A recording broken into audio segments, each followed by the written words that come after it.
Biscuit's here. We're all here. I'm recording it now because it came from a monster movie. Jarrett's back. Yes. Another fantastic gem for all of you to witness and behold. You're welcome. Yep. And depending on the time frame, you've either heard Jarrett on Van Helsing, or The Mummy, or our holiday special of Thanksgivings 3, which is an American classic that nobody should watch.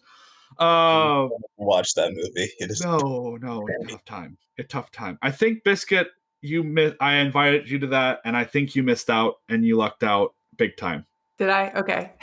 But Biscuit's here. Everybody knows Hello. Biscuit. Biscuit's great.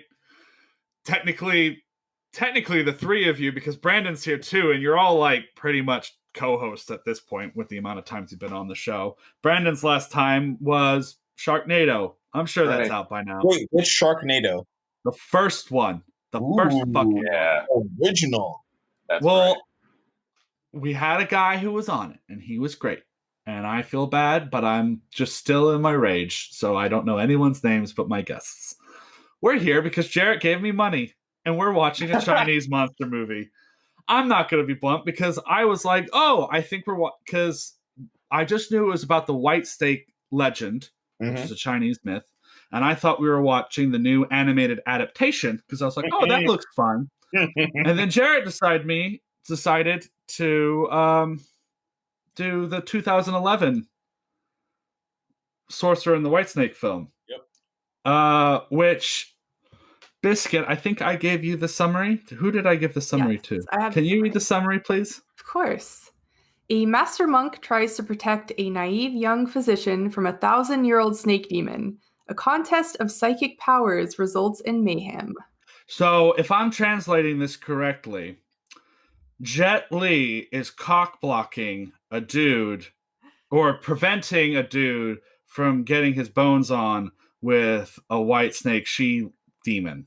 Well, technically, he's cock-blocking the white snake she-demon from getting her their highly cloaca love with the physician. Yes. Oh. Have you guys seen... Jarrett, I know, has probably seen Chinese cinema. Have you two seen Chinese cinema, Brandon and Hillary Biscuit, that I've been pointing at? Yes, there was actually a very good Chinese film that recently came out called Mulan, that the Walt Disney Corporation released, and I'm very familiar with that one. No, I'm actually going in very blind for this one. I gotta be honest. I have no idea what to expect other than the brief synopsis you have. Chinese cinema is different. Chinese cinema is fucking great. Sounds like it. I can gather that already. So, like, have you ever thought about, like, a movie and you're like, man, this needs more over-the-top CGI fight scenes? Think of, like, that is essentially what you're only every time I go to the movies. That is what you're going to get with some of the, more recent legendary, kind of legendary mysticals, Chinese cinema films. There was another one, I think, around the 2017, 2018 timeframe that was like about like a challenge of the gods. They had this multi-armed god at the bottom. Literally called Challenge of the Gods. Oh, you're looking it up, and No, I didn't look it up. I had looked it up beforehand because I think one of the people or that movie was recommended in what to watch if you enjoy this film. Oh, and basically that whole movie is a thinly veiled plot that they have like strung around some very intricate and kind of badass looking fight, like CGI fight scenes. The fight scenes themselves are like, this is outrageous and enjoyable. And I enjoy this because I'm the type of person that enjoys things like the Matrix Reloaded, like the Matrix Reloaded fight scene. And if you enjoy things like that, then some of the Chinese cinema fantasy fight scenes, those are the things you're definitely going to be into. Well, let me ask you guys this. This is a way I usually describe Chinese cinema. Now, you guys know about history, correct? Oh, no. Oh, yeah. I may know of it. Yeah, history's great. And we like to think that in our world, currently, we never know what's going to happen in the next few months. Because who knows what's going to happen to America? Because apparently our history books are unpatriotic now, and we gotta fix it. So we're proud to be American again. But if you ask a Chinese person their country's history, namely like, where's Nepal? You're gonna get a weird story that doesn't make a lot of sense, and there might be some parts where you're like, how did we get from point A to point Z in like less than 3 clicks when it should have been through the whole alphabet? Chinese storytelling, it's just all over the place. Abridged. I'll be so proud if it's not abridged. No, it's there. It's just like.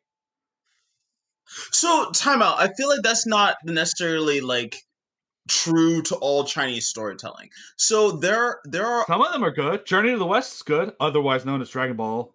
But okay, time out. There's like 18,000 stories to Journey to the West. There's right, but I've know Dragon Ball, and I've seen the Gorillas production of. Here we go. Journey to the West. So there's also a lot of other stories that China tells, as far as Chinese cinema. Outside of the fantasy and action genres, you can get some really dramatic, and you can get some really the space movie is like apparently the new Chinese space film is supposed to be really good. Differently. Yeah. I've seen a cop drama where literally everybody dies that you see on the poster. Every fucking person. They're very positive. They're very, very positive people. For those who are curious, Rogue One. But the way they tell it, I'm not gonna lie, I enjoy the action sequences as over top as they are, and the fact it's like, oh, everyone's dead, huh? I guess this is a story. This is way different than what I was expecting, and at least from my perspective as like a Western audience, like looking at it as oh man, everybody has to live. It's gonna have a nice, neatly wrapped, happy ending. It's like, no, sometimes some shit happens in life, and you get over it. It kind of reminds me of more recent Korean horror movies, because that's kind of the same theme, is that not everyone lives. Like, a ton of people are going to die. Yeah. Like foreign film. Yeah. Foreign film definitely breaks walls that you wouldn't imagine, like, White God, right, Biscuit? Yeah. There's a White God? Yeah. About dogs. I was going to talk about that the last time we watched a movie with white in the title, since this is White Snake. Yes! We didn't quite know what we were getting into. Well, I thought I knew what I was getting into, but I didn't. But that turned out to be a completely different movie than what everyone thought it was going to be. Yeah. Hold on. It's called White God. And it's from Hungary. It's about dogs. Oh. Sounds like a family film.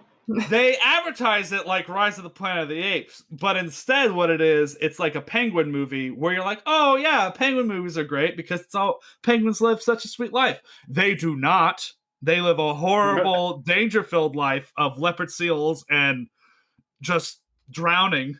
Yeah, it was existing. More of an allegory for something else. It was an allegory that we later found. Well, thanks to Biscuit, we found out what that allegory was. It's just like a weird allegory for like your religious tension and like finding divinity and understanding of your own human No, it's a race thing. Oh, it's a race thing. It is quite literally white God. Yeah. White God does not like other people. Yes, that is, but with dogs instead of real people. Yeah. Well, like, even if the dog is Ekru, it's not okay. Well, not purebred dogs, Jarrett. Just, impure dogs. Not purebreds. Jesus. That's a whole thing. On IMDb, The Sorcerer and the White Snake is a 5.8 out of 10. On Rotten Tomatoes, I'm going to play this game because I've been hearing this on some other podcasts. I thought you were going to say you're going to play White Snake. Yes, we're going to play White Snake. No, I'm going to play this game. I'm enjoying this. So, on Rotten Tomatoes, the critic score of this film out of 15 reviews is 27%. So, with that knowledge, Brandon, don't you pull out your phone. That's cheating. Oh, sorry. No cheating. I like that. I started doing this with some other episodes, and I'm like, I think I'm going to enjoy this a little. I don't know. A question was pending. A question is pending. Let me get there. I'm frazzled. But what do you guys think the audience score is of this movie? On Tomatoes? On Rotten Tomatoes. So critic score is 27%, you said? 27%. Oh, so we're talking about fans. Or Yeah, well, now we're talking about the audience. Okay. I Then think I would it's say 80. higher. Yeah, 80 at least. 80? 57%. Yeah. Biscuit? 60. 60? Jarrett? 57%. Standing by. Jarrett's the closest because the audience score of this movie out of 6,312 reviews on Rotten Tomatoes from the audience is a 49%. Oh, no. So Jarrett, there you go. Brandon, you just disappointed yourself. You know what it is? I have too much faith in humanity. You gotta stop. That is honestly the problem there. You really have way too much faith in I know. Too much I'm faith. always the optimist. That's what they call I'm me. an optimist, but I'm just sitting here like, I live in a basement. Although, that's kind of disappointing because it means the movie's not even ironically good. Or is it? We don't know. I don't know. Watch the movie. Jarrett's last Patreon episode was me watching fucking Van Helsing and me having to eat my hat because I actually enjoyed the damn thing. You're welcome. Shut up. That's for the premium. That's for the premium viewers. The video of Henry actually eating a hat. Subscribe to my Patreon. Watch me eat the hat. That's a $35 subscription for any of you that are actually curious to see that video. It's a $35 subscription to watch. Swear to God, I'm so desperate. I actually might and actually tweet at us. that. Tweet us what kind of hat you want to see Henry eat next. It's a $35 sombrero every 2 months instead of every 1 month. It's really great. You get to make Henry do a lot of things you didn't want him. Wow, I am that desperate for money, guys. I'd pay $35 for that. See? You can even specify. Personally, I specify for a bowler hat, and I'm waiting for it, but he says it's on schedule. I could do that. Yeah, it's vegetarian, so like it works with my diet. Oh, I was going with the beef. I was going with the beaver pelt, but okay, all right. Oh, I guess I'll differentiate for you. yeah. I wasn't aware of your dietary restrictions, and I will definitely respect all of them. Rude. That's right. Anyway, Metacritic, it's 41%, and on Letterboxd, it's a 2.7 out of 5 stars out of 716 ratings. It's comforting. It's Chinese cinema. So I don't even know what to think at this point because everything's like at 50 and 60%. So well, if it makes you feel better, the director of the film, going under the name of Tony Ching, is actually Su Tun-ching. He was born in 1953, and he is best known for doing the stunts in the film Hero in 2002, The Warlords in 2007, A Chinese Ghost Story in 1987, and then The Curse of the Golden Flower also makes sense in 2006. He was apparently also the stunt coordinator for a film called Future X Cops in 2010. So, if any of you like overly dramatic cinema, I would definitely suggest Curse of the Golden Flower. It is a royal drama based in the Tang Dynasty that incorporates ninjas, imperial intrigue, and like some really not okay family relations. All of which So Game of Thrones, but Chinese. Pretty much. All of which culminates some really fantastic dialogue and fantastic intrigue that you will not regret. Unfortunately, there are no monsters in it, but there are some fantastic battle scenes and just some large-scale, beautiful turning over of imagery that are kind of symbolic for some of the Chinese cinema, especially this directorship and time period that will not disappoint if you're looking for really like large scale ambiance and to be impressed by some large scale presentation. So yeah, check it out. All right, is it better than this one? We'll talk about that after we've seen it. All right. He's also known for directing a recent film called this would be his last film he directed. But he just recently directed a film called Jade Dynasty in 2019. No. which looks like a lot of kung fu on bamboo, or trees, or whatever it is. He also directed a film called The Witch from Nepal, which I was like, oh, that sounds interesting coming from a Chinese medium. But it's apparently about a Hong Kong man who vacations in Nepal, where a local tribe imbues him with magical powers, which he must use to fight a growing evil. And he's using a no right turn sign as a shield on the poster. So that looks fun. Okay. So he's an established guy. I mean, but this was 2011 when this film came out that we're about to watch. Yes, he pretty much directed a film almost every year since 1983, more or less. So by this time he had some cash. Yeah, that people were throwing at him. He was known. He also he also did the stunts for the film Kung Fu Dunk. If anybody is familiar with that garbage. Kung Fu Dunk? Yeah, he did the stunts. It sounds like Slam Dunk Ernest. No, it's about a baby who was found in the garbage and raised at a martial arts academy, and with the help of a man, he gets into college and is promoted to the basketball championships as he searches for his real parents. Oh. That's not Slam Dunk Ernest at all. That sounds like it should be some sort of like heartwarming tale of like intrigue and also skill, but somehow won't translate that way. But hey, this isn't a sports This isn't a sports movie podcast. No, movies. we all have glasses on. I will say on IMDb, Kung Fu Dunk is actually a worst film technically. Wait, time out. 4.9. Henry, would a hyper intellectual dog count as a monster? We did White Dog, so sure. So what you're White Dog, White God, whatever. I'm dyslexic, same thing. What you're telling me is that we could get you to do Air Bud as a monster movie. Hey. And all the sequels. I'm just saying. You said intelligent dog counts as a monster. I mean, people really want me to do Stuart Little because Stuart Little does actually fit the criteria for this podcast. So I mean, if you do either Stuart Little or Air Bud, I'm just saying I will happily be a guest on I know. episode. I know. I'll need someone to explain to me basketball. I don't know if I'll be that person to explain it, but I'll do my damnedest. I can help you explain the world of clowns as bad guys. I can explain. That's a theme in those films. Starring in this movie is Jet Li.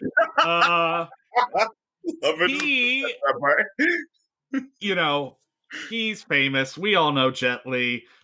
He's best known for being in The One in 2001, Kiss of the Dragon in 2001, Fearless in 2006, The Warlords in 2007, Hero. He was also in that film that Brandon just talked about, Mulan, in 2020 as the Emperor. Wait, was Mulan? He was the Emperor. Wait, Jet Li was the Emperor in Mulan.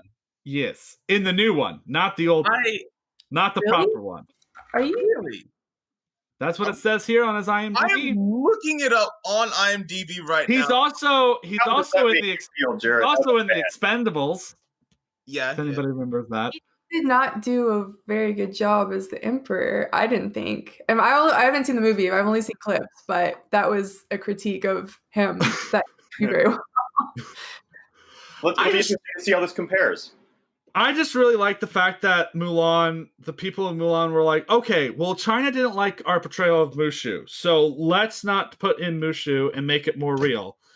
But then it's like, but let's make sure that no one on the development staff is Chinese, and let's make sure that we hire our lead actor to be a person who is all for the Chinese government taking over. No, time out. Wait. Like, that doesn't surprise me. Let's think about it. Whenever you talk about Chinese engagement in cinema and Chinese corporation or any sort of Chinese duality of partnerships, yes, the Chinese government is going to have to sign off on a lot of that. So if the head actor was not going to sign off on that, we've seen before where a head actress says something and they disappear for 3 months at least. That is true. Without any question, and then pop up like, hey, China is great and fantastic.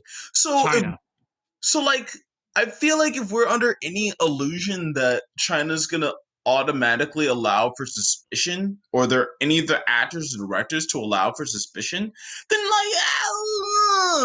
don't know China. Who is that girl I see?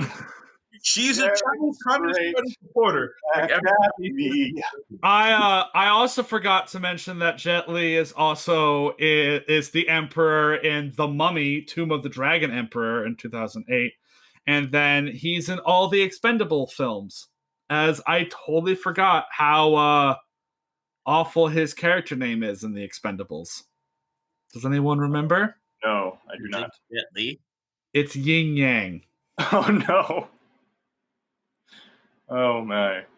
Wow. So for the people at home that are not watching the visualization of my facial expressions, that was an expression of surprise, shock, and like real deep disappointment. And now, speaking of deep disappointment, we now have the person who has severe speaking impediment sometimes say a bunch of Chinese names. So here we go. Shen Yihang, hopefully I said that correctly, is in this film playing the white snake demon lady. She is best known for being in Kung Fu Hustle in 2004.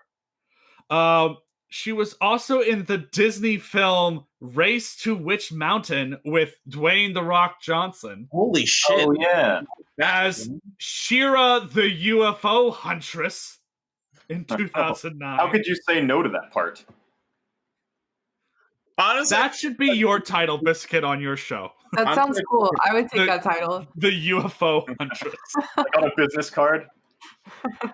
Just in case. Just in case. She was also in the Chinese film Iceman in 2014, which looks really cool, and it is not. It's just about a bunch of people who got frozen, and now they're 400 years later, and they have to continue the battle. It's kind of like Highlander, but not. Raymond Lam plays Zhu Jian. He's best known for being in this film, also Tai Chi in 2008, The Virtuous Queen of Han in 2014, and A Step into the Past in 2001. He will also be playing Sun Wukong in the upcoming TV series The Legends of the Monkey King. Wait, has that already started? I think this is a Chinese TV series that is coming. Okay, because there's been another one called like The Return of the Monkey King on Netflix. Right. There are tons of Monkey King properties. If you do not know the story of the Monkey King, I would highly recommend looking it up. It is one of my favorite stories. Sun Wukong is a badass and awesome. There's 10 million movies about it. Charlene Choi is a Hong Kong Canadian actress and singer. She is a member of the Cantopop group Twins. She was born in Vancouver, and she is best known for being the green snake demon in this movie. So not only do we get a white snake, but we also get a green snake. Now I know that's a thing.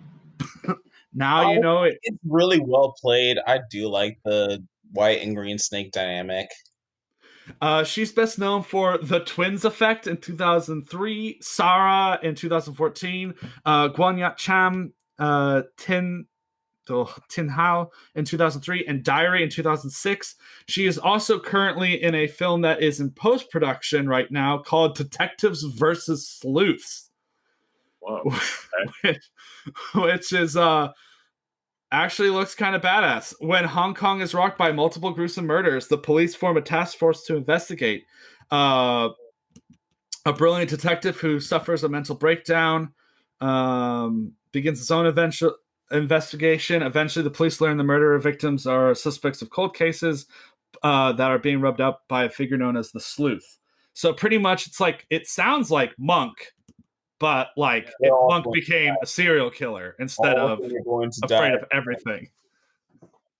Every single one of them is going to die at a huge gunfight by the end of the movie. It's going to be epic and great. Zhang Wen plays Nang Ren. He is in Chinese films like When Larry Meets Mary. What? That's a movie. When Larry Meets Mary in 2016. That seems like a copyright infringement. Yeah. It's just by the title alone, it seems somebody didn't understand. Somebody copied the title and didn't understand how copyright law works. But okay, It won an award. you can In still China. win an award copying someone else. I still feel like that might be copyright infringement. It's China. Okay. Also, in the 2010 film Snow Leopard, the 2011 film Love Is Not Blind, and then the 2010 film Ocean Heaven, which also had Jet Li in it.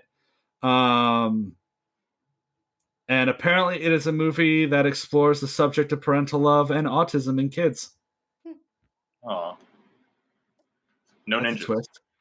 Yeah. I just sit here randomly like, did you guys hear? I was listening to the BBC the other day. Did you guys hear about how a teacher in China is getting the death penalty because she poisoned her rival teacher at the school?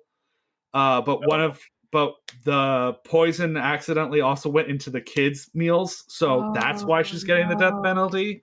And when asked if she why she did what she did, she was like, I honestly didn't think about the kids. I thought the kids wouldn't eat her porridge. Oh no. It's just like, she's like, I just meant to poison the teacher, not the kids. That's my defense. In my defense. She also after that it was revealed that when she was sent to jail, it turned out that she also had accounts of poisoning her husband, or her ex-husband. She survived. So it sounds like she has a lot of experience with botched poisoning, and that maybe this should have been the time to try a different killing. Different way to murder. When in doubt, poison your way out. Yeah, fail once might be the time to try something new. Or just don't eat porridge. Just don't eat porridge. Vivian Hughes, that's not her last name, but I'm mispronouncing it wrong, plays the Ice Harpy. That's her character name. Yes. Ice Harpy. Sounds cool. Oh, I thought it was like an instrument. Nope. Nope. It's the Ice Harpy. She is she's from Taiwan. I am very curious how these actors are being in these movies. So, time out. China will let you be in a movie as long as you don't make reference to Taiwan. Okay. Oh, really? So, the one thing, like, China's very, very, very sensitive about the one China policy. You can be from Taiwan and do business. They'll do business with Taiwan as long as no other outside actor really has, as long as no other outside actor is really like, oh, we recognize Taiwan. Then China gets really upset, like, no, there's only one China, one of us, only one, and we are China. Taiwan is part of us. And then Taiwan's like, that's not how this is, but like we understand you gotta do what you gotta do. But like we'll take these contracts. So as long as you don't talk about it. Yeah. You're fine. Yeah, just it's kind of like the international version of the down low. Yeah. But Vivian Hughes, the Ice Harpy, she's best known for being in a film called One Last Dance, which I thought was a foreign film, but it is it is a foreign film. It was from Singapore. And I was looking at it, and I just really like the fact that one of the cast members is named Boo, and Boo plays the farting dog in that film about an assassin hired to kill men responsible for kidnapping. Just one name. Boo. Just one name. Well, that was my dog's name, so I thought that was really nice. Oh. Wait, was it Boo or the farting dog? No, Boo, the dog, played farting dog. Oh, so your dog was named Farting Dog. Or is an actor. I don't know. I just want to know what the casting call was like to cast that role, because I'm sure they probably met with several dogs over the course of several weeks. She's also in the film The Shoe Fairy in 2005 and Dancing Without You in 2010. That's a sad romance movie. Though they do. They be. You mean a romance movie? Am I right? We also got Miriam Chin Wang Hyung, who plays Rabbit. She's the voice for Rabbit. I believe she's a rabbit. She's best known for Love in a Puff in 2010, Hooked on You in 2007, Perfect Wedding in 2010, and then Love in a Buff in 2012. Love in the buff or in a buff? In the Buff. Oh, in the buff. Okay, that makes That is I believe Was it like a so. workout competition film, like Love the Buff? She is also in. She's also in the Chinese TV series Wonder Woman, which is about a housewife's self-identity is challenged when her husband cheats on her and moves out of the apartment. To help pay for her mortgage, she rents out a room in the apartment. The new tenant just happens to be a tall, handsome, and rich. With an invisible jet. With an invisible jet. You know.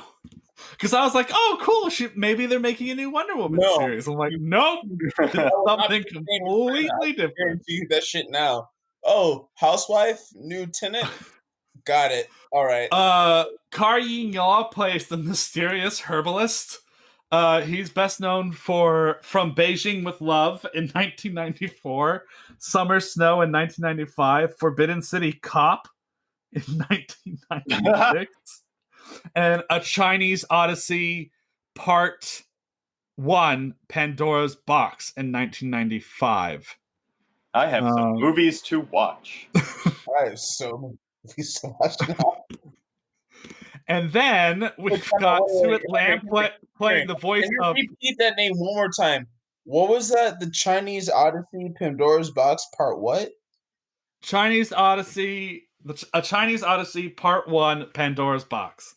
Suet Lam plays the voice of Chicken. He is best known for being in Kung Fu Hustle as well in 2004 as Axe Gang Vice General. He was also in P2U in 2003, The Midnight After in 2014, and then The Legend is Born, Ip Man, in 2010. I gotta tell you, if I was not excited about this movie before, I am totally now that I know there is someone named Chicken in it. Well, if it makes you feel better, Chapman Toe plays Toad. This is getting better and better by the minute. I gotta be honest with you. This is great. Best known for being in Internal Affairs in 2002, The Empty Hands in 2017, Diva in 2012, and then Infernal Affairs 2 in 2003. Wow. Chinese film. So excited. And then Wu Xiang plays the voice of Tortoise. He is best known for being in the films Dragon in 2011, Touch of Sin in 2013, The Robbers in 2009, and Shower in 1999, which is just 3 Chinese guys under a shower head wearing towels and smiling at the camera. Why does this sound vaguely like a porno?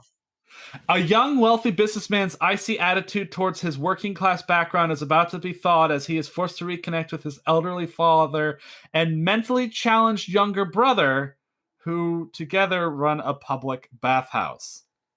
Oh, I see. So it's a family film, again. That all came together right at the end. Yeah, right. So a porno told through vignettes. Like coffee and cigarettes. Someone's gonna have to watch it to find out, because some of these screenshots are making me curious. And then, Brandon, since you are excited about this, we do have another voice for Tortoise, Soi Chiang. So 2 people play the same. I guess I'll find out. One There is might the be more 2 powerful form. Maybe. Best known for New Blood in 2002, Dog Bite Dog in 2006, Motorway in 2012, and Accident in 2009. Also, there is a fox demon in this movie as well, named Ran Chen, and Ran Chen is best known for this film. And then apparently the films 7 Intellectuals in Bamboo Forest Part 4 and 7 Intellectuals in Bamboo Forest Part 5. All right, I'm gonna write that one down too. 7 intellectuals in Bamboo Forest Park. What? Okay, no, what? No, this is not the question. I'm just gonna accept it. It's fine. It's cool. It's fine. And you know what the best part about this movie is, guys? That will make you feel all warm and fuzzy inside. Biscuit, I think this will make you feel great too. I already feel warm and fuzzy. Yes. Actor in an interview with the entire cast of the movie, Jet Li mentioned that he got tricked into accepting the role. Oh man. That's about right. I feel like I do remember. Like, What do you think the producers promised him that he did not get? wealth, fame, and fortune, that his name would be hidden from the public. Maybe they told him it was the new Mulan. Is he an actor or is he a voice? No, he's an actor. He's the main dude trying to cockblock the white snake. Oh. He is a prominent actor in this movie. But what's Jet Li is famous for what? Fighting. What do most people who get typecast not want to do? The thing they're known for? He didn't get to fight? The producers supposedly convinced him that he didn't have to fight a lot. But it turns out it might be the opposite. Oh no. He also has complained that this is his most tiring role to date. All right. Because he had to hold back every punch against his opponents because most of them are women with no martial art background while they beat the living shit out of him.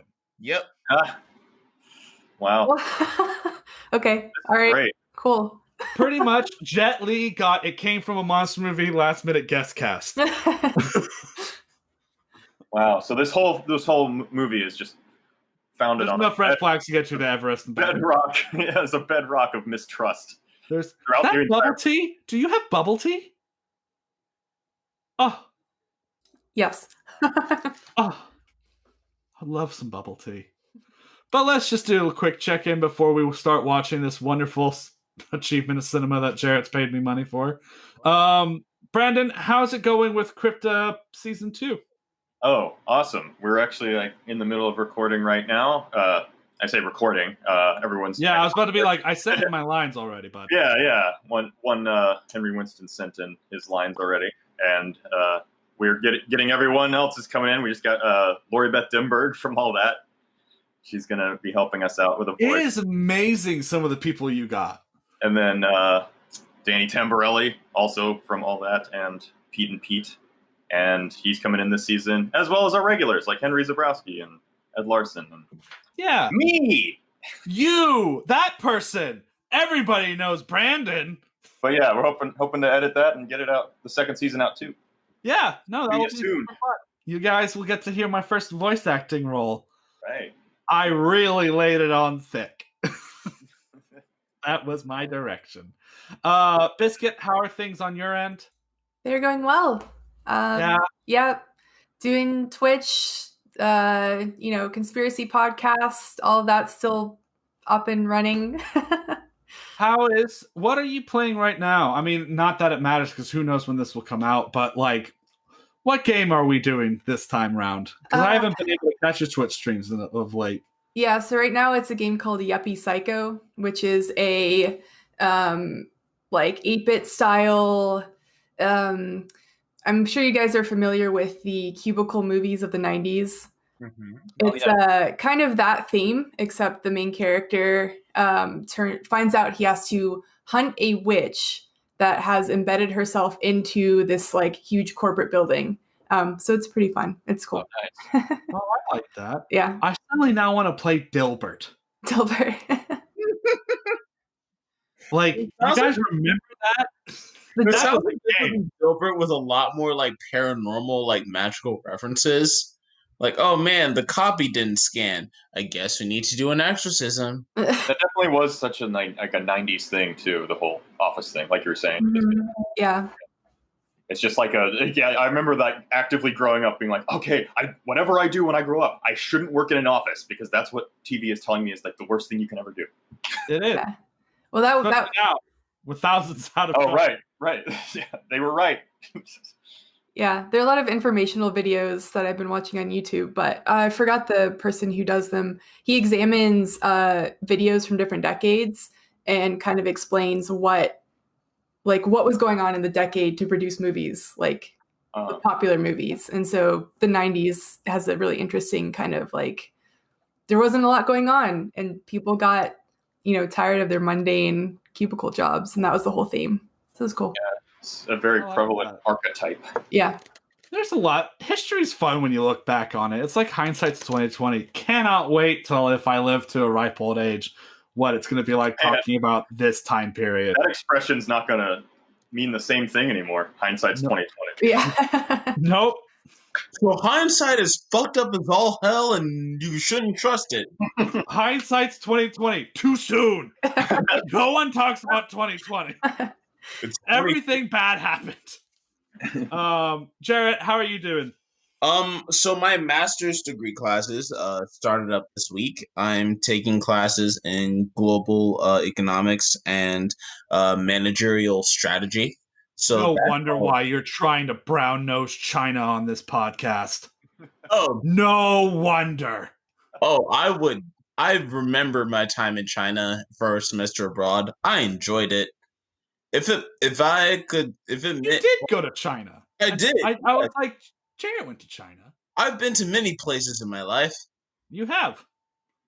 And if it meant like they would sell me multiple, and if it meant like, oh man, I pay money to my new Chinese overlords. You know what? Let's have a long debated, like legal conversation about it before I decide to sign my soul away. But like, I'll go into the conversation. China. I've been to China 3 times. I went to Beijing, which was fun. I have also gone to Shanghai, where my mom used to live, which was also fun. And then I went to Shanghai again when I was going to Korea, and a woman came up to me and said, "How long are you here for?" And I was like, "I'm about to make my connecting flight." And then she gave me her number and said if I missed my flight, I could fuck her because she was a prostitute. Oh. Wow. Good times. Big trouble in Little China. That is a lot of trouble in a very wide... It was 7 a.m. My gate wasn't even open yet. I was just waiting for my flight. But her gate was... I just sat there being like, you have hit the wrong mark. I have no money. Literally everything I own are in these suitcases. Like, you are hitting the wrong mark. Go for the guy over that way. I even messaged my friend because my friend was like, "Hey, are you okay?" And I'm like, "Yeah, I just got a prostitute's number and I don't know what to do with this information." I'll tell you what you do. You say, "Hey, I give off the air of a very wealthy man." No, you do not. That is not the air. That's not how that works. No. I give off the air of I'm very lonely and very sad and will do anything to put in my desperation. Again, always the optimist. Biscuit, I'm so happy you're free for a Sunday afternoon. It's always a delight having you on. Oh yeah, no, this is great. I love it. Oh man, Chinese prostitutes is fascinating and slightly terrifying. Speaking of Chinese prostitutes, let's quote Sorcerer and the White Snake. Whoa, this is not a tale of prostitution. This is a tale of misunderstood love. No, it's literally a tale. It is also a tale. Literally a tale. There are a lot of animals in it. I mean, 10 out of 10, I most likely will probably watch my Blu-ray copies of Monster Masune after this. Because I do like my everyday life with Monster Girls. I'm a sad man. We'll catch you guys on the flip for part B. Greetings and bienvenue. If you've seen this film, press on to the discussions. If not, you can check it out on most online video streaming platforms. Now, let's continue this creature feature.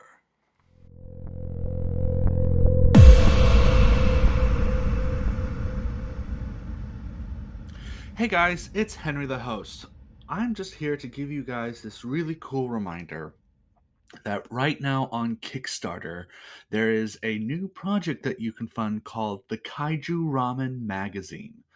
This magazine is a digital magazine for fans of the giant monster movies, and it's planned to become a quarterly zine starting in January. And we are currently looking for funding. The project is being led by Travis Alexander of the Kaiju Weekly podcast and his co host and our personal friend Michael Hamilton of Kaiju Groupie podcast. And we just want to say here at It Came From a Monster Movie that supporting this is a really cool concept, especially because not only will this be a new home to give the community of giant monster lovers a voice, to help promote artists, to promote think pieces, history, science, so much more.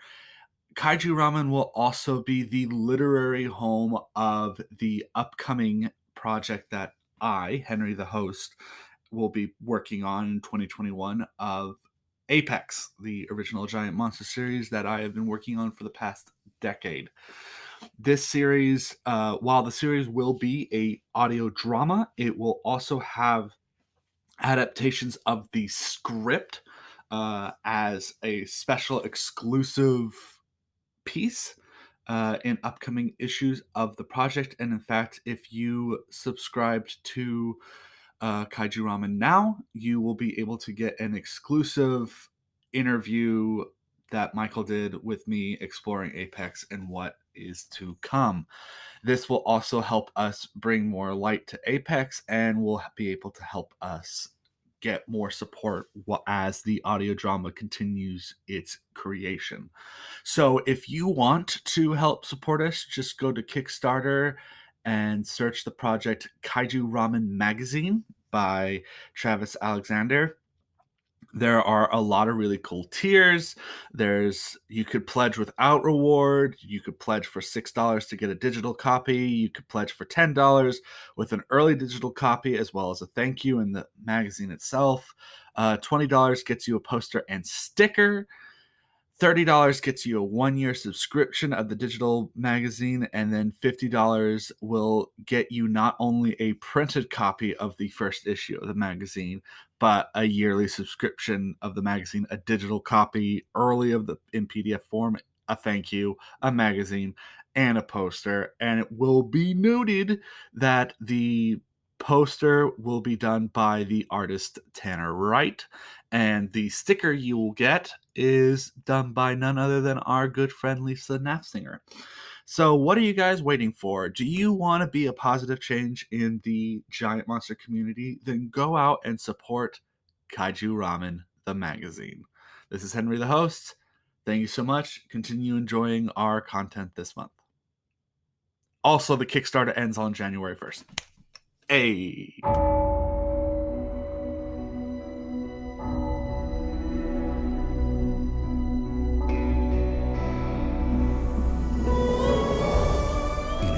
Land full of angels, demons, and creatures beyond imagination. A holy warrior must confront the ultimate evil, even if it means forsaking one man's chance at eternal love.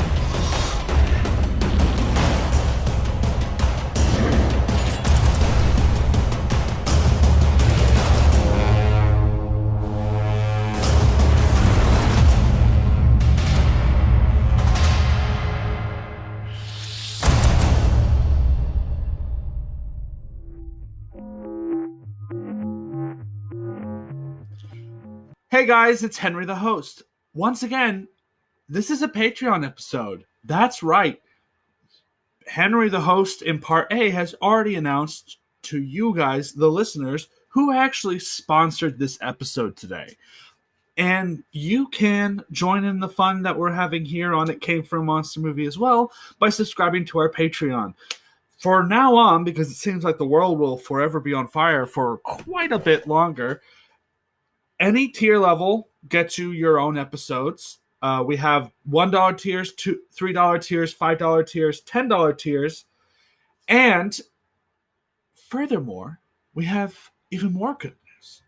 Past $1, you get early episodes, and every tier level gets access to Apex, the original giant monster audio drama series that Henry the host, me, is currently writing and developing. In fact, you as a Patreon subscriber can check out the first read through of the script of It Came From that It Came From a Monster Movie, my monster movie podcast, not my monster movie audio drama.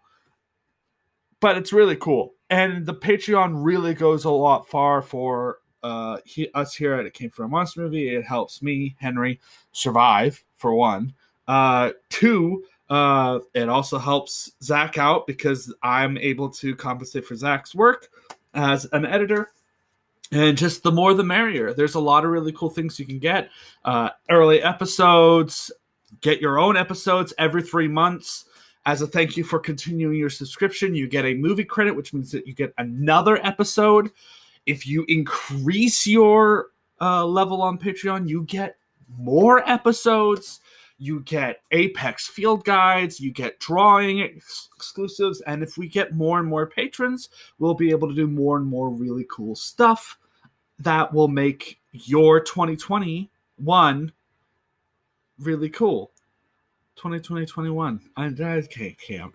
Anyway, just subscribe to our Patreon. This is a terrible ad, but you know what's not a terrible Patreon? It Came From a Monster Movie.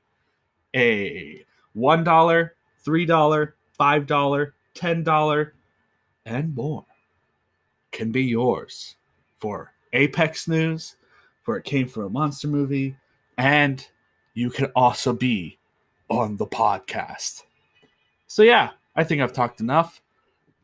Terrible ad, but not a terrible podcast that you can support via Patreon at It Came From a Monster Movie podcast. Thank you, and enjoy the rest of this episode. Sponsored, well, not sponsored by Patreon, but made because of Patreon subscribers. You get it. Warning, the podcast is about to resume. Spoilers incoming. Definitely been won by electoral votes. This is by far not the first time. We can go back to like 1877 with like Ruther B. fucking Hayes and have that whole negotiation for how is the end of the Reconstruction era in the South, because they wanted a president that was essentially pro-business, but they didn't want to support anything about any sort of reform in the South. So they're like, if you let Ruther B. Hayes win, fuck it, it's fine. And that, listeners, is pretty much a great American parallel to the movie Sorcerer and the White Snake. Whoa. That's not the analogy I was trying to make, and I will not stand with that. No. If we're going to go for a historical analogy for Sorcerers and the White Snake, that would take a lot more digging than I don't think I have time for on this podcast. Hey, don't tread on me. Is the snake? It's the snake, right? So I think we've found something here. I just hate that I like this movie. I'm just really upset again. This is what Jack does to me. Yeah, what, Henry? I pick movies that you like. You're welcome. Stop it. Dude, this was great. I actually am really confused why it has such a low rating. Yeah, me too. I kept thinking that. Like, why 50? 50, 60%? So a lot of people when they watch Chinese cinema, I feel like they look at what they expect the outcome to be.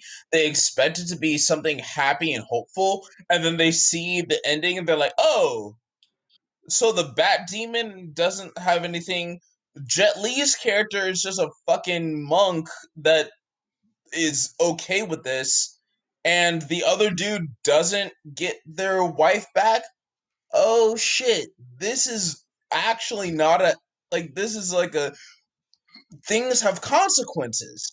And I feel like as an American cinema goer, the fact that we see a movie where actions have consequences and you don't see those consequences resolved by the end of the movie, that bothers us on a profound level. Wait, actions have consequences? What? Oh man, Words have meaning? I'm in so much trouble now. I know. We're all of the same bit. I murdered a guy. I buried a body. Things have consequences. I get it. It's harsh.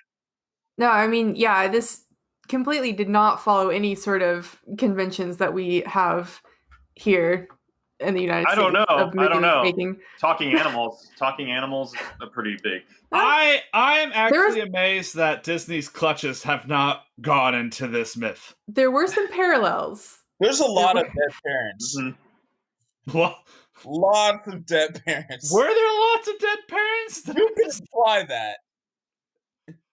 Jared, very fairy tale. You can imply dead parents are in every movie. Yeah, and so why is that not Disney? I'm so upset. I'm not even gonna look. All I'm gonna do is I'm looking at some of the audience reviews on Rotten Tomatoes before we go right into it. Sure, yeah. The first 1-star review goes, "The ending was the worst. Aside that it's 1-star review. 1 star. The ending was the worst. Aside that it was a good film. I highly recommend turn it off. The point in the ending. Spoilers. The guild gets out of the building. Hug her loved one. The end. If you ignore this and the fact, the powers, the combat, or the characters, time period don't have a concept of a guild. This person's English is not their first language. I apologize. I hope not. But they know a thing or two about story structure. Yeah. A thing about story structure. Yeah, they know that there's supposed to be an ending at some point, and they were dissatisfied with it. On NPR, they gave it a splat. This showdowns features spectacular Lord of the Rings style CGI setting, but not much in the way of thrills or terror. What do you mean thrills or terror? This is a romance film. This is supposed to be exactly. This is not a horror movie. How does it rating? Do we know what it was rated? Like if Aragorn throwing Gimli into the Urukai pit, and like one of the Urukai gently stroking Gimli's face as Gimli cuts them down. But my love, I do not know what have happened to us from the pit, but this is how we should have ended. It was destined for us to not have been together. Your axe in my body is simply the fate of all of this universe. And that's how that movie would have fucking ended. But that was made for an American audience. Had it been made for a Chinese audience, shit would have been a little bit darker. Maybe Rohan would not have won. Gandalf might have shown up 2 days late and shown up and like, oh shit, oh, I rode up in this bitch 2 days late and everybody's dead. I'm gonna interrupt everybody right now. Favorite review of this movie is from Roger Moore of Movie Nation. An amazing Chinese martial arts reminder that not all cheese comes from Switzerland or Wisconsin. Again, I stand by that. I stand by that. It's a fairy tale, which intrinsically are going to be cheesy a little bit. Yeah, and sometimes fairies are a little bit fucked up and don't give you the happy ending. Well, and this was something that I thought about because, like, we're never going to do the Lord of the Rings for this podcast because that is very fantasy based. But How something dare that I've you. been noticing. Time out. Time out. The Ents, the Orcs, is that not a monster movie? And did Shush. No, wait. No, because that technically means that, like in Star Wars, every race is a monster, and that's not okay. No. But we have Urkai, Nazgul, we have fucking dragons and like ghost demons, and are you not willing to count that as a monster? Is that not a monstrosity enough? But are you not willing to look at the big hairy-footed motherfuckers that carry the ring? Are those not monstrosities enough? Did you just call the hobbits a monster? Yeah. Oh. So here's the thing I realized about it, because I had a big thing, because there was a part of my brain that went like, oh, they're like building bending and water bending and doing all the bending. And something that I realized with this film, why I was like, oh, I'm actually really okay with this being in the menagerie of it came from a monster movie, even though some would argue that it is a fantasy film.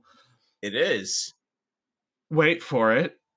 With Chinese, but the setting is very set in like that time period of China. Yeah. They have a whole festival. It's like, hey, monsters might be involved in this. Is this a thing? Right. It's more set in a world of like, this is the norm. Like, it's not a made up place. We're not in Middle Earth. Like, because usually my criteria is it has to be a realistic human setting. And like, the thing is, I sat there being like, actually, this is a lot of really accurate Buddhist practices. This is how they actually thought things were going down in that time period. You know, what if there were creatures? It's kind of like when I will eventually have to review the Korean film Dragon Wars, and talk about my whole wonderful connection with that Korean nonsense. I almost didn't do that. Yeah. But like, that's the thing about this film, listeners, is like, this is like a historical fiction where the myths are realistic enough. Well, they're like, demons, right? Doesn't the question then become, are demons monsters? Have you had other demon movies? We do demon movies in our Halloween specials. Like, we'll have Jennifer's Body, and we did do The Ring versus The Grudge. So I think last year. I think it's valid then. I feel like when you're talking about Asian demons, yokai, absolutely, they are the monsters that in the Western sense we would consider them to be. Yeah. Like in a Western sense, we would consider vampires and werewolves and ogres and trolls monsters. And in and I think in the same sense, if we don't consider that if we don't think the same thing is true with yokai and yokai stories in Japan, then I think we're conceptualizing that culture in a way that's different, in a way that it shouldn't be. And don't get me wrong, like there are certain levels of differences between like yokai and like what we consider between like a red cap and like so on in Europe. But like I feel like that's a level of nuance that really, like, if you're really taking that into account, it's like, oh, but the nuance between yokai and monsters is too much, then I think you're being a little bit too unfair between the genres. I don't think you're reading too closely into it enough. And that's my personal opinion. Yeah, I also, Biscuit, it reminded me almost of Nightbreed, but with less me like crying in the corner. Right. How did you enjoy it? So I'll be honest, I had a slight family emergency during the movie, so I was reading the subtitles, so it's going to be a little bit more difficult for me to speak on the story as opposed to like the visuals and the monsters, because I saw all of that. But I mean, from what I saw, I did enjoy it. You know, was it the best movie I've ever seen? No.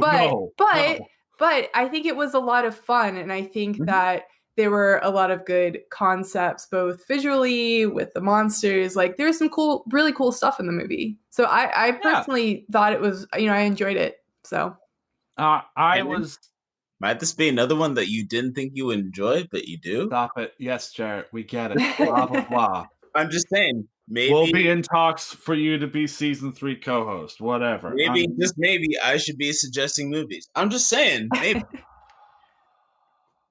And I should not be suggesting movies. Well, we thought it would be fun because I was excited and you were excited. Yeah. But we just learned don't trust H, the horror historian. Well, I had a great time. I enjoyed the movie. Oh, Henry did not enjoy the movie. What I'm hearing is that everybody on this podcast but Henry enjoys things, and that all of us are still capable of joy and fun as an. I am capable of joy. I enjoyed this film. Are you? Because it feels like we all need to force you to enjoy watch movies that you feel like you don't. I've seen him completely deflated before. It's bad.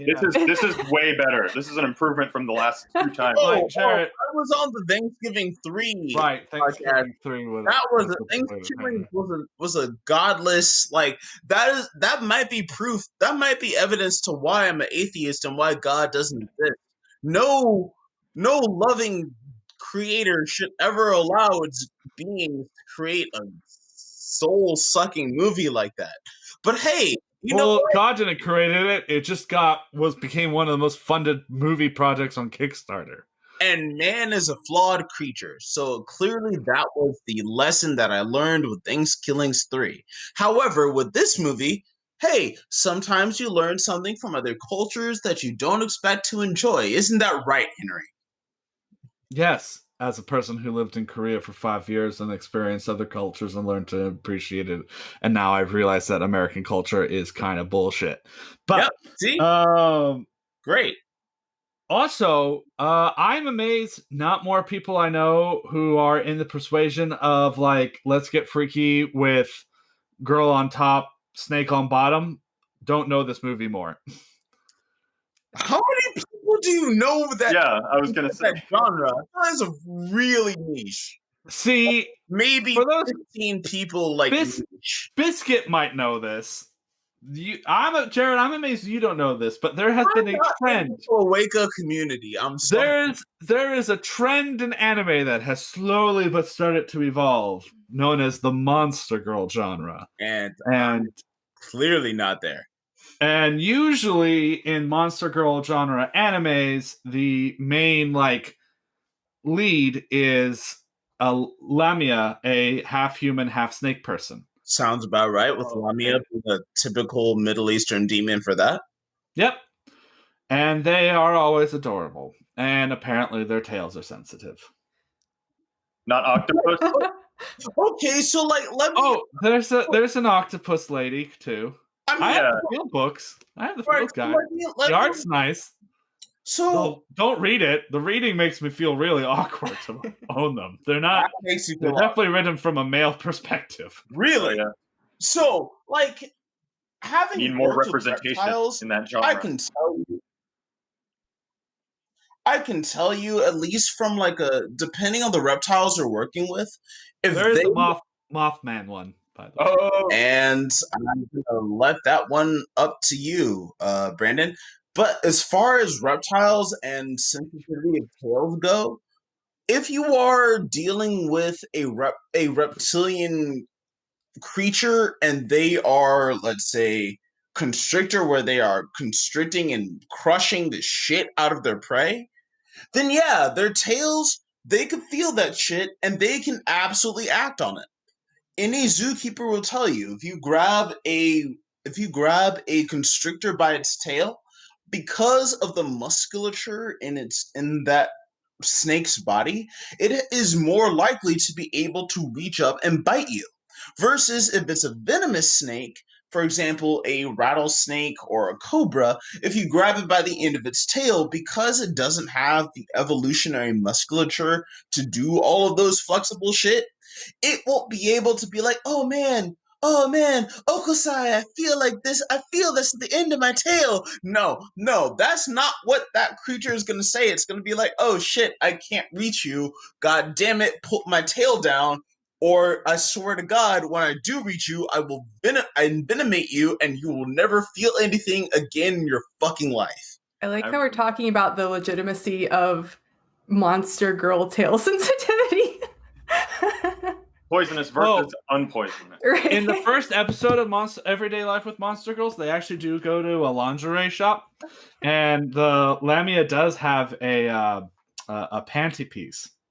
I did not Covers the cloaca. nor was I ever curious about It looks like a scale, but it's not a scale. That is salacious. I actually really do recommend this anime because it's all about how these creatures have been isolated from humanity because of the fear that they'll get horribly murdered by humans, and then eventually they create a peace pact. But they're still trying to work out the rules.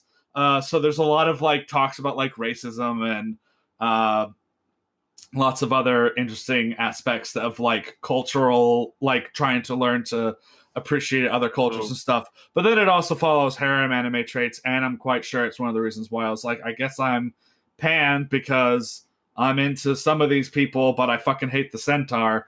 And so what you're saying is horses. This movie spearheaded an entire movement. Yes. All right. So I have a lot of questions, none of which I feel are really okay to ask on the podcast, and I'll ask you in a private chat, Henry. And I'll send you the anime. It's well done. You can send it to me too, please. I will always send it. You know how to tag.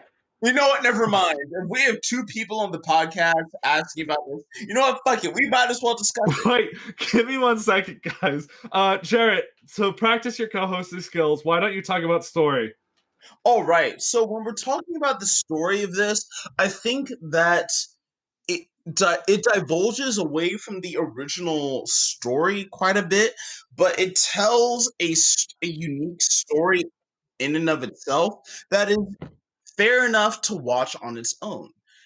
In looking at the original story, there are moments where it talks about, what are the spirits of Badger and Turtle in trying to trick Snake? We needed more Turtle. Just putting that out there. Yeah. We always need more Turtle. There's never enough Turtle when you talk about mythology. Whether it's Chinese, whether it's African, whether it's Native American, there's never enough Turtle. How do you get up in that tree?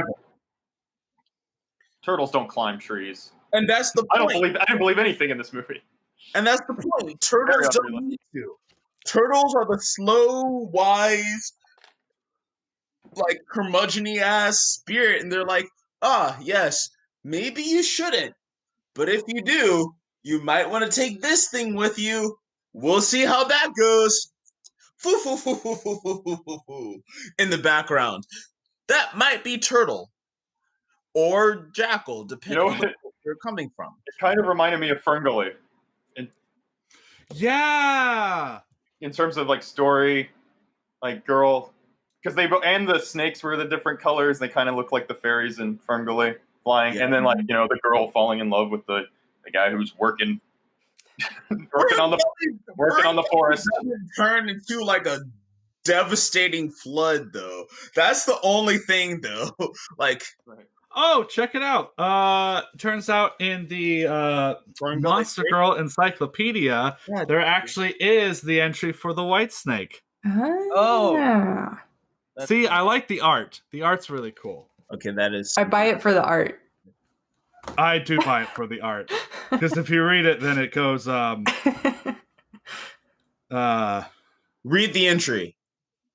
The whole entry? The whole entry. That Okay. is my request, since it's part of my Patreon that I paid for. Oh boy. All right. So on page 186 to 187 of Monster Girl Encyclopedia Volume 2 by Kenko Cross. It's in the adult section of Borders. I didn't know. Or you can get it on Amazon. Or the adult section in the manga area. Mind you, I didn't know I requested this before, but yes, this is now happening. There's no way back. All right, so they're part of the Lamia family. Their type is reptilian. Yeah. Their habitat is the waterfronts, such as lake shores, marshes, and riversides of Zipangu, which I think in this is supposed to be China. Nature devoted and mild. Mm-hmm. Diet carnivorous, favors wild animals. Mm-hmm. The Shinohorbi, or white serpent, is a variant of the Lamia that lives in Zipangu. Shirohige, that's how you pronounce it, are distinguished by their pale skin, white hair, and white serpentine lower bodies. Unlike most monsters, they are quiet and mellow in nature. Their demeanor may give those who view them a certain sense of ephemerality. They serve as shrine maidens for the Ryu, which are dragon ladies, who are worshipped by some humans as water gods. Shinobi themselves contain powerful water mana and often find themselves the object of religious veneration as well. When the Shirohige finds a man she likes, she gives herself to him completely in the manner that's characteristic to Zipangu's monsters, devoting him to her body and soul. Uh-huh. As such, she does not take his body by force. However, she will never give up on a man once she's fallen in love. She will follow him anywhere, no matter where he runs, pouring her love and devotion upon him until they are bound in a manner she desires. It is almost unheard of a man to escape her pursuit. Sooner or later, he is charmed by her lavish affections and magic. After some time, he wishes to copulate with her and become her husband. Yep. And then gently swoops in. Wait for it. The delicate liquid undulation of her form drives him to take her into his arms. Mm-hmm. Once he draws near, her white body quietly slithers about him like he's sinking into water. She accepts all of his heat and fury into her body and heart with peaceful, loving kindness. In this union, the man finds both pleasure and comfort and thus falls under her spell. Shinobi can be very jealous. They hate her husband having contact with other women. If a Shinobi's husband meet with another woman, human or monstrous, or proves unfaithful, the Shinobi will be consumed with envy. Quiet wrath brims within her. She moves to pour a ball of her mana into him. This fear formed by her jealous wrath looks like blazing fire and is quite encourages with her watery nature. Planted in the man's body, the fire of her jealousy ignites his body and soul from within with a maddening, violent need for her body. Conflagration's urge. This is why I don't read this fucking book. I just look at the pictures.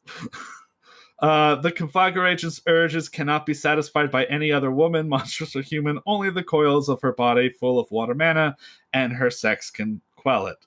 This gives the Shinobi an opportunity to demonstrate how lewdly and bewitching monstrously her body can be. Her state is unimaginably compared to her unusual demeanor. It teaches her husband, though almost intolerable affection and pleasure, that she is the greatest female for him, and he needs no other. The intercourse with which she expresses this is unlike her usual peaceful comfort, like wading waist deep in water. Her lust is now like a bog, sucking him in as she pleasures him with ecstasy incomparable. She makes him a prisoner of her body so that he cannot function without it. Therefore, the flame never truly dies. It continues to smolder with him. He finds himself wrapped in her body constantly, thrust deep within and unable to resist without dousing himself in water. Wow. Tale as old as time. What I'm upset that that's like almost correct to what was going on in this movie. Very informative. Like, very upset that was actually like kind of spot on, because I did want to make a comment about the jealousy aspect. It did kind of seem like they just took what you just said and were like, let's make a movie about it. Now that I've heard that, I'm like, oh, okay. Yeah. So maybe it wasn't that original of an idea. They just took the lore and made it. This book is not for children. There are actually like diagrams to some of the. Yeah, this is definitely not meant. This is why I don't read the book. I just like the pictures, not all the pictures. That's just how like people describe the art's nice. Look at that art. Boy, Henry. That's beautiful art. That is cool. Right? Yeah. That is fucking rad. Cool. That is. Here's the Mothman one. Nice. Oh yes. Like, it's well drawn. Yeah. It's good art. There's also just don't read the damn thing. A Monster Girl wiki where you can look at the art as well. Yes, there is. I learned about the wiki after buying the book. So, well, there you go, Jared. I'm really happy your money is being well spent with me revealing so much about my intimate details. $2 I've spent in a while. I did not know it would go quite this far, and I'm so happy it did. Speaking of going so far, like, did anybody have anything about the movie they didn't like? Um, I feel like I feel like you could not like it depending on the interpretation of the film that you chose. Because there are definitely interpretations of the film where it made it seem like the monk is there are additional characters where if you're looking at they're in depending on the role of turtle and badger, they could be seen as more of the middleman evil characters than the monk that Jet Li plays. And so, depending on which traditional legend you read, it could be you could really interpret it differently.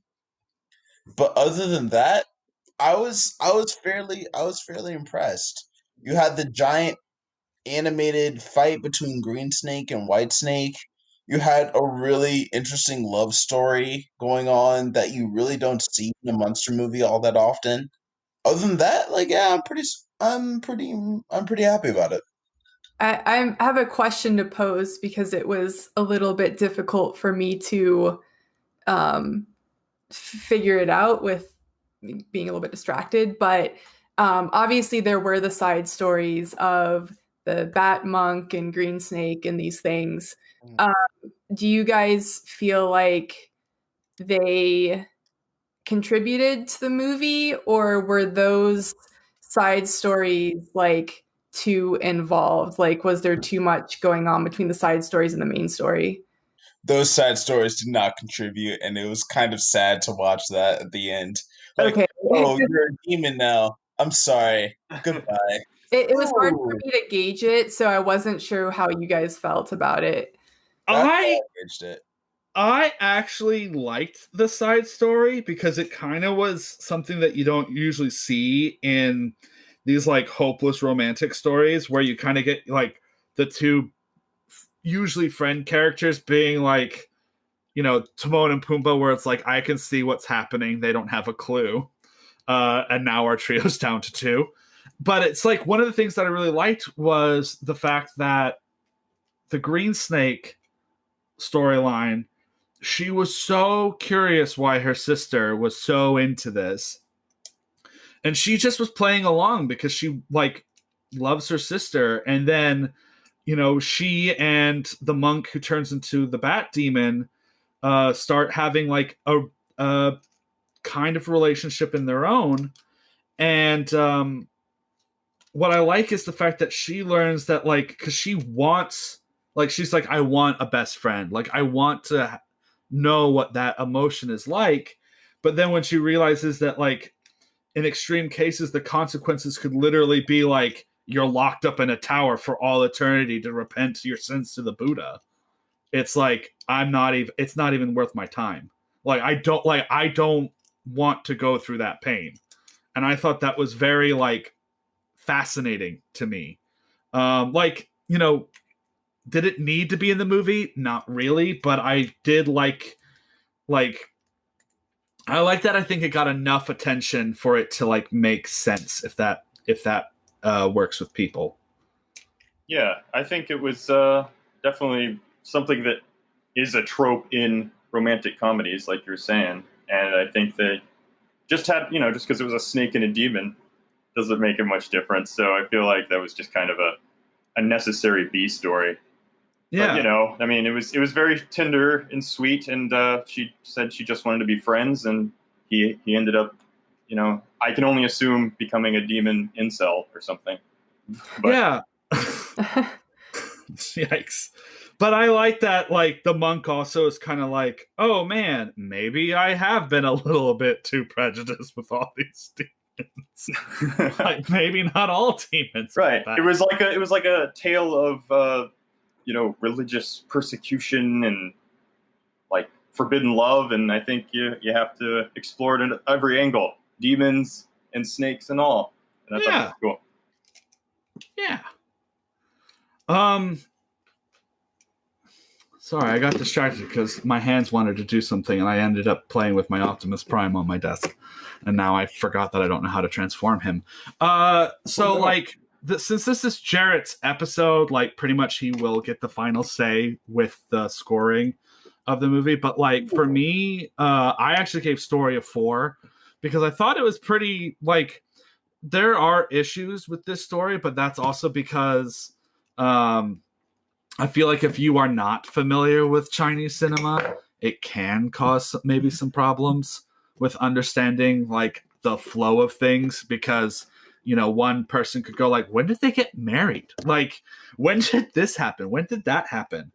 So it's one of those things where I think like if you're not familiar with the genre, it might be confusing, but this is a story that I think is a lot easier to follow than most Chinese films that I've seen in the fantasy realm, and it's a little bit more accessible of a story as well.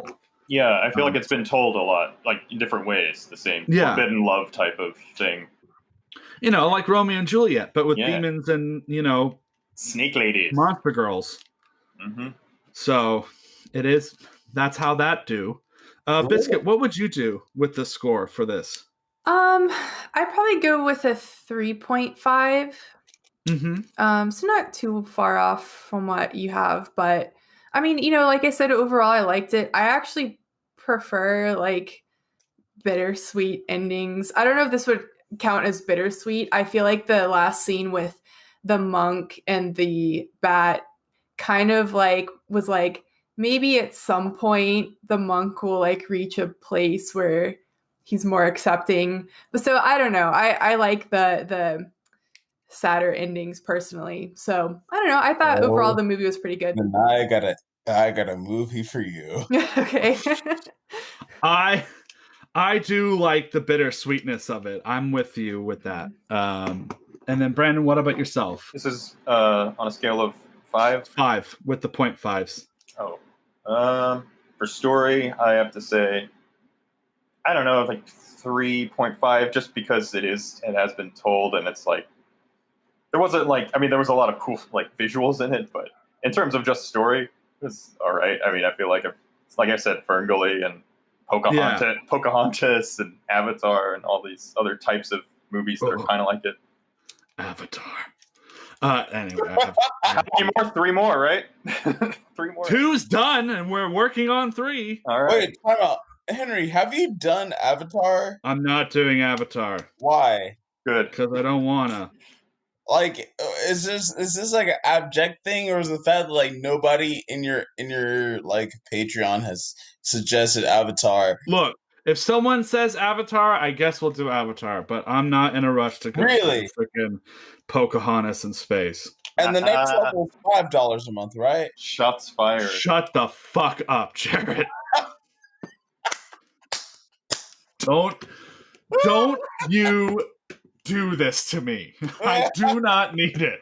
I do not need to do Avatar yet. I'm not in the mood to just overtake a podcast and just like grump about James Cameron. It's still 2020. I'll wait till 2021.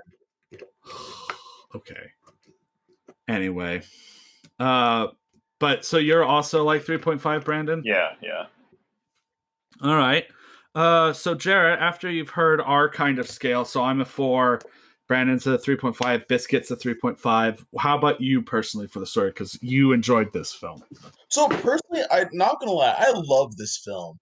I fucking love it and enjoy it thoroughly. However, given the story and everything involved in it in terms of the monk, the white snake, the green snake, and their sister, I'm don't get me wrong, I'm happy that y'all give it like a 3.5. I feel like I'm the black sheep in the family that gives it a 3. Okay. And the reason why I give it a little bit lower is because I think in terms of storytelling, it's not strong. And like the reason why, I think it reminds me of a stronger Detective D. And if any of you have ever seen the Detective D films, there's a lot of how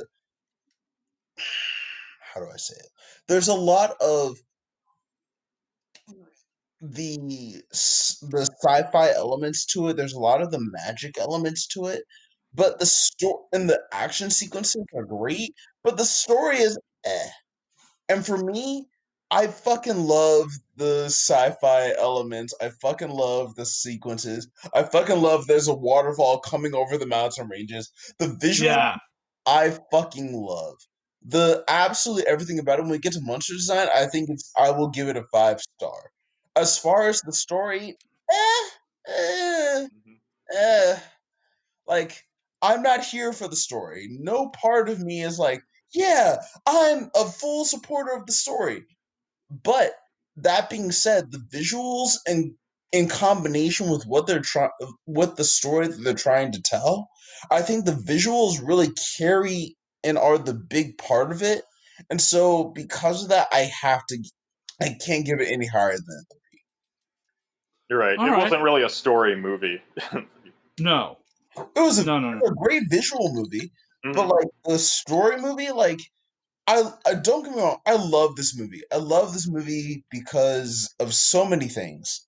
I love the actors, I love how they do it, but I think in terms of You love how they do it? story, that I think in terms Well, of the actual story that they're telling, I don't think the actual story gives it enough credit for the story that they could be telling. I can't give it higher than 3. I simply can't. Yeah, I could get behind a 3. all right. Well, I mean, it's your show, Jarrett. So, I did read an entry about how a white snake courts a man intimately. So you know what? 3 it is. By knocking down a dock. That's how you do it. One. I didn't one know that down. I would be the one to knock down my own story suggestion. Yeah, I'm surprised. I'm actually thoroughly surprised. So welcome to being part of the it came from a monster movie genre. I mean, Biscuits also faced that. I mean, especially with Shin Godzilla. Yeah. Oh man. So I need to go back and re-listen to that episode with y'all doing It when it comes out in November because that's our Godzilla Remembrance Day special Wait, for this even year. me paying you, I can't listen to it early? No, because I haven't edited it yet and sent it to Zach.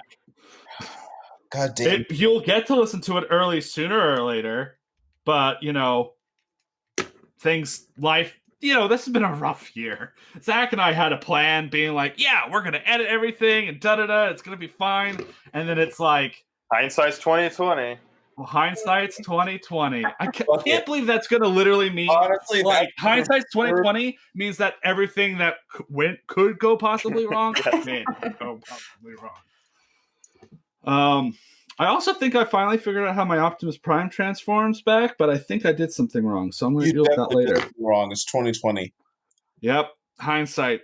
Hindsight's So bad. anyway, and I agree with Jarrett. Like the characters were actually surprisingly good. I mean, I gave it a 3.5 because parts of me go like, "Ooh, monogamy." Like monogamy's great and all that jazz, but I always get very iffy when it's just like there can only be me. Like I was like when he was like my heart belongs to another and she's like describe him, I'm like, oh man, she gonna eat him.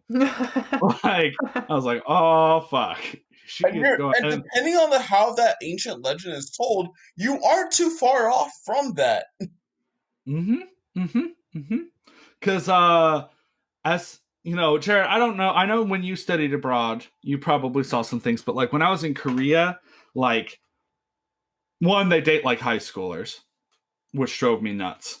Because it's just confusing. What does that But mean? like, remember how awkward dating was in high school? Yeah, totally. Oh, Brandon, it's like that, but a culture. Oh, That- okay. Just like that.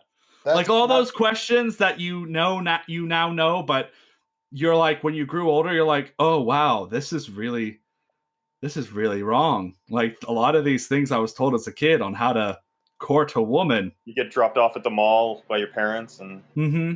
go to the movies Mm-hmm. and then act like your parents aren't picking you back up. Yep. And then like, if you're together for a year, you're married. You'd love Brave New World, man. Right? Not gonna lie, you'd also love dating in Palestine. That is also Ugh, Just, ugh. Biscuit, do you want to talk about your high school girl days? I mean, All the courting? As a girl. I didn't date until college, so I can't really comment on that. Yeah, right? Same. I mean, I did date, but that's a story. That's a story. Dating in high school, it's a fascinating thing, and you realize your own ineptitude and your own how to. I love how we're all like in the little boat of being like, dating in high school? What are you talking about? Dating in high school happened, and for those of you that were able to do it successfully, Good for congratulations you. on the children that you have. I mean, Or I, don't have. I feel Hey, like I might be better for it that I Yeah. did not. Yeah. Honestly. And to be honest, most of the people I know who are married are actually married to their high school sweethearts. And I sit here being like, that's really cute. But at the same time, I'm like, So we all that's miss the one window. person. Yeah, I guess. time That's one out. person. Wait, time out. Wait. I want to be the voice of like I don't know if reason's the quite right verse, but like Beelzebub is poking out for the corner. Sure, let's say that. The voice that says, "Look, sometimes that's the decision, and that's the person you want to be with. Sometimes Yeah. that's the person that, like, yeah, that works out right for you. Yeah. Sometimes you strike you like sometimes you strike out really early, and like you hit that ball, and it's like, oh man, that's really great. And for Yeah. the rest of us, it's like, man, we really." We're gonna do a whole 9 innings of this shit. I mean, I'm Y'all, not going to lie. My first 1 year I relationship. you, but god damn it, I've been inning fucking 11, 12, 13. I've lost count, but I guess I'm still batting. Good for you, Jarrett. I remember the first time I had my 1 year with my first college girlfriend. Well, not my first college girlfriend, my second college girlfriend, if I'm remembering the timeline correctly. I was about to say, But I remember the timeline. That's definitely. the one with the K, Jarrett. She doesn't listen to this fucking show. I don't even think she knows I exist still. But after the 1 year of that, I literally looked at her and I'm like, now what? So that showed a lot of passion going on through. Didn't mean I had to stop driving to Atlanta when that ended. Your fault and hers, and I do not know the depths of that to say anything farther. Yeah, it got messed up. Got real messed up real quick. Definitely did not leave me with some trauma because I found out why she started dating me in the first place, and that's just the most traumatic thing I think that I've ever had in the world of dating. Not appropriate for a podcast, but maybe after recording. Mysteries, listeners. But It's anyway, okay, Henry, we'll explore that in the personal sections. That won't be recorded. do I have to read another entry from the fucking Monster Girls encyclopedia? Maybe? No. But like with the characters, like aside, but that's also like a cultural thing, and I understand that. Like it's not for me, but like I talk it just because I'm a personal biased person, but I understand why that's there. But I also will say, like, I was surprised that like it wasn't possessive monogamy. It was like, no, like it was always gonna be you, blah blah blah. Like they kept like I like that the Jet Li kept thinking that she had possessed him, and she's like, no, the dude just likes me. Like he actually loves me, This is a legitimate relationship. God damn it, you mug. Especially because he goes and unleashes hell. Literally. To save her. And also, what was with the Pokemon aspect of this? Still fails. He catches all 150 feels. The fox is kind of like Pokemon. And still cannot save this lady from eternal damnation. Like, literally, Jet Li is holding up a building like, look, motherfucker, I am here to help you. I've had a change of heart. Please do something. Oh, no, you failed. Fuck it. No, fuck it. Pagoda goes down. Man, the Buddha is legit. Like, Jesus' followers never got that. Well, I think this is a good cautionary tale. There might be some kids, college kids out there that are maybe like, hey, maybe I'm gonna go become a Buddhist. Do that whole thing. Hey, you may think it's a cakewalk. Guess what? No, you're fighting demons. You're having to breathe underwater. It's not all it's cracked up to be. Wait. I don't know what college you're going to. I feel like this is definitely a strong encouragement for Buddhism. I mean, Like, wait a I minute. studied I can get Buddhism to breathe at underwater. Eckerd, Jarrett. I can get to do unholy things. Did that ever happen, Henry? Was there ever a time? Literally butchered. Yeah, there was. It was really cool. It was legit stuff, man. They were accurate. Okay. Yeah. Good to know. Breathe fire. This is legit. You know what? This might be the relationship I'm in. I mean, granted, guys, sometimes if you look into Buddhism a little too harshly and start trying to practice their beliefs of, like, let's say, enlightenment, otherwise known as being an Aryan being, sometimes that can get a little lost in the translation. I don't understand. If you tilt the Buddha symbol just a little bit, it might become something completely different. If you're tilting it, then you're in the wrong spirit already. Premium content. Yep. It's always awful. It's always awful where it's like, where did they get those ideas? Well, they went to Tibet and they took some Buddhist scripture a little too literally. And you need a soundboard, dude. Where's the sound? It's just sad. Yeah. Just very sad. I mean, cool if you're willing to mistranslate ancient sacred texts. The rest of us want to make sure that we're accurate because we believe in authenticity. Us Christian-based Americans love to be accurate with our ancient scripture. Isn't that right, Biscuit? Yes, totally, completely accurate. I want to get Biscuit voice because I feel like Biscuit hasn't spoken enough, and I want to hear her voice in these issues. But Biscuit, who was your favorite character? Let's see. I really liked the Green Snake.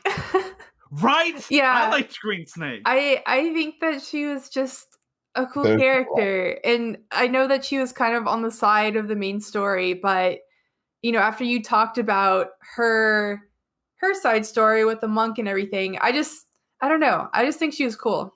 I just liked her. I don't really have any deep meaning behind it. I just liked her. She was fun. I thought she was really fun. Mm-hmm. I liked when she was like, if it makes you feel better, I'm a demon too. Right. Snake tongue in the face. So, Brandon, did you have a favorite character? Yeah, I liked Fox number 6. No, I don't know. I like the. I think I like the main. I don't know his name. I'm sorry. The herbalist. Yes, the herbalist. It gave me a new career path. I'm like, oh, that's kind of cool. Like an alchemist, but with herbs, right, kids? Herbalists are real, bud. Like I know. Okay, I'm just double checking. Not like they don't do exactly what he did in the film, but yeah. I mean, maybe I don't know. See, I have a lot to learn as an herbalist.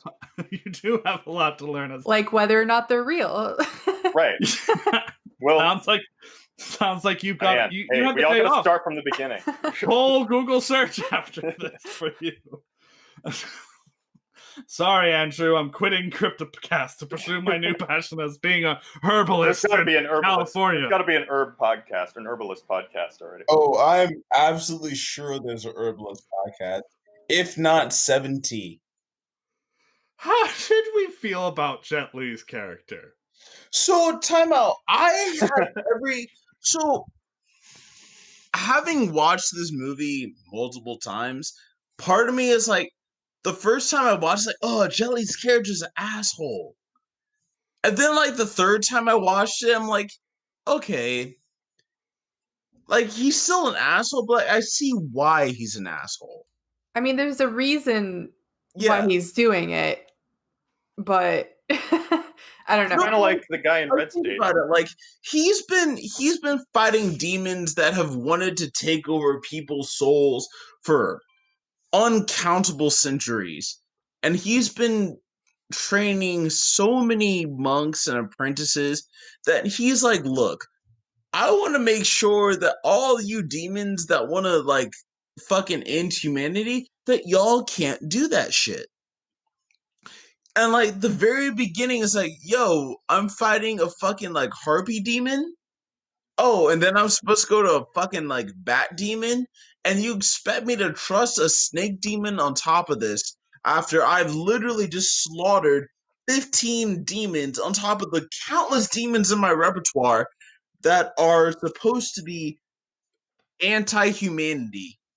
And you want me to believe that this one demon might be different? Really? Really? It brings How does he up, make money? yeah. How does he get paid per demon, or is it like a Well, he's a monk. They don't get paid. Right. Biscuit. Yeah, well, it brings up an interesting question because it seems like he's fighting demons all the time. Like, right, that's all he does. Well, that's But- why there are no demons in China now. Well, right, Just right, they because they. But like, it seems Because- interesting to me that this is the first time that he's encountered a demon that's like not entirely gung ho about ending humanity. But like, surely she's not the only one. So it's kind of like I don't know, like if he's been doing it for so long. But like I could see like why that might be legitimately a thing though. Like you're fighting all these demons, all of them that you've met are, hey, we are definitely all about let's fucking end humanity. And you have a demon like, no, I want to fuck a dude. I like that dick. And that was what the And- subtitle said, literally. That is exactly word for word. What? word for I don't- word, I like that dick. I like humans for that dick. We bout that life. And I mean, I like the Pixar guys too. Let's not forget those characters. and as Jet Li, you're like, I'm sorry, you want what? You want that Yeah. dick? Really? I haven't heard that before. Also, I've literally seen you kill villages. Part of me, if I'm really skeptical of anything pro-human you say, I don't care how much you like that human dick, I'm gonna still get rid of you. I guess. I guess it's more like, quote, realistic, right? I mean, if you're talking about story, the difference between, Chinese storytelling and, I don't know, other types of storytelling, like, it makes sense. Like, why would this guy be like, oh yeah, actually, maybe you are an okay demon? It's more realistic for him to just keep doing what he's doing, I guess. Yeah. Proud tradition of killing demons. Why stop now? But then he changes because, much like, oh wait, that doesn't. I was gonna say much like the main bad guy in Red State, he has a change of heart, but that doesn't happen in that movie. No. Well, he does change. He does change, and it is interesting that like the main story of the movie, he doesn't change at all. He just does what he does. It's only in the like epilogue that he's like, maybe. Yeah. It ends with some optimism. I think, it's not entirely a dreary story like we were saying. Like I think there was a little bit of optimism. I mean, I don't know because again, like you guys are much more well versed in like the Chinese films than I am, but it seemed like it wasn't completely uncommercial. That's what something that I was thinking about that this reminded me of particularly. Have you guys seen Love, Death, and Robots on Netflix? Mm-hmm. Yeah. No. This reminded me of Good Hunting, the one where the young monk and the monk and the young ward track the shape-shifting fox. Oh yeah. And it reminded me a lot of that story type, with an equal understanding as well of like the importance of don't judge a book by its cover, all life is sacred kind of things. And it is interesting because like what I really liked about what Jet Li said, and something I really did enjoy the commentary of, was him confronting her about not just like, you're possessing him, but it's like, you don't know what true love is until you shed your own tears. Yep. And the fact that, you know, when she's in her snake form and she does cry, like, I feel like that for the character as well. It, you know, she's an immortal quote unquote immortal demon, but like, you know, it wakes her up to like the repercussions of what her love is possibly doing to her partner. And I think that's something really cool. I mean, granted, yeah, maybe a little bit more talking and being like, I don't know, maybe let the exorcism continue before you wake him up so he doesn't regain memory loss and turns into a giant ball of demons. Look, Like, thank God for true love. Wake them up before September ends. And if it happens to be October, fuck it. Wake them up anyways. Yeah. It's all very... There's going to be somebody in your podcast that gets that reference and is going to enjoy it. That's usually how that works. Somebody. But what I was going to say is, like, the characters in this movie are actually surprisingly good. Like, I originally wrote 3.5 as my character score, but, like, you know, Biscuit, where would you put that? I mean, I think 3.5 would be would be my score. I mean, I think that the characters were, a lot of times when you have a movie with, you know, a weaker storyline, sometimes the characters suffer. But I think that the characters, if we're going with 3 for the story, I think that the characters were fairly well written. So I would rate them a little bit higher than what we gave the story score. So I think 3.5 is fair. All right, Brandon, how about yourself? I mean, a 2.5, because I mean, it was, you've seen some of the characters were pretty copyright infringy, like the forest animals and that kind of thing too. I was kind of like, okay, yeah, I know what you're trying to do. Like, there was like the scene where like the white snake lady is talking to the rat, and it's like Cinderella or something. I'm like, okay, come on. I kind of wanted it to go For the slow ass rabbit character. I love that part in our chat during the watch where I'm just like, does he not know about the talking rat Yeah. like demon? And then it's like, oh no, he totally knows about the talking rat. I lost it when the rats were like, my brothers, we must fight them. I was like, oh my god, that's great, that's fantastic. Right? That was... So that's why I give it 2.5, because they were kind of cliche characters, but I felt like they did something kind of cool with them, like utilized them well. And so, yeah, 2.5 for me. Yeah, no, perfect. And then, Jarrett, you're the final says. Honestly, I have to say 3.5. Yeah. That's it? I had to say 3.5. I want to say 4. I want to say 4.5. But like looking at like how the characters were actually executed overall, like it's a 3.5. So that averages out to like what, 3 even? 3 even? 3.5, a 3.5, and a 2.5. Yeah. No. So, like, yeah, Jarrett, would you just like want it to be a 3 then? I really Or do you want to? I really want it to be a 3.5, but if it averages out to a 3, I'm okay with that. All right. And then Monster Concept. This is an adaptation to a classic Chinese myth. It's been told, like, you know, I had to double check with Jarrett earlier today to make sure we were watching the correct Whitesnake movie, because there are a variety of retellings of the story, especially like of recent. There is a recent movie that just came out last year called The White Snake, and it's an animated feature, a Chinese animated feature, and the character design, like, Biscuit, I think you would go nuts for the character design. For the animated? Yeah, for the animated version. Because like I watched a clip of it because I thought this is what Jarrett wanted us to watch. But then today I was like, you know what? I should double check that it's not the animated version.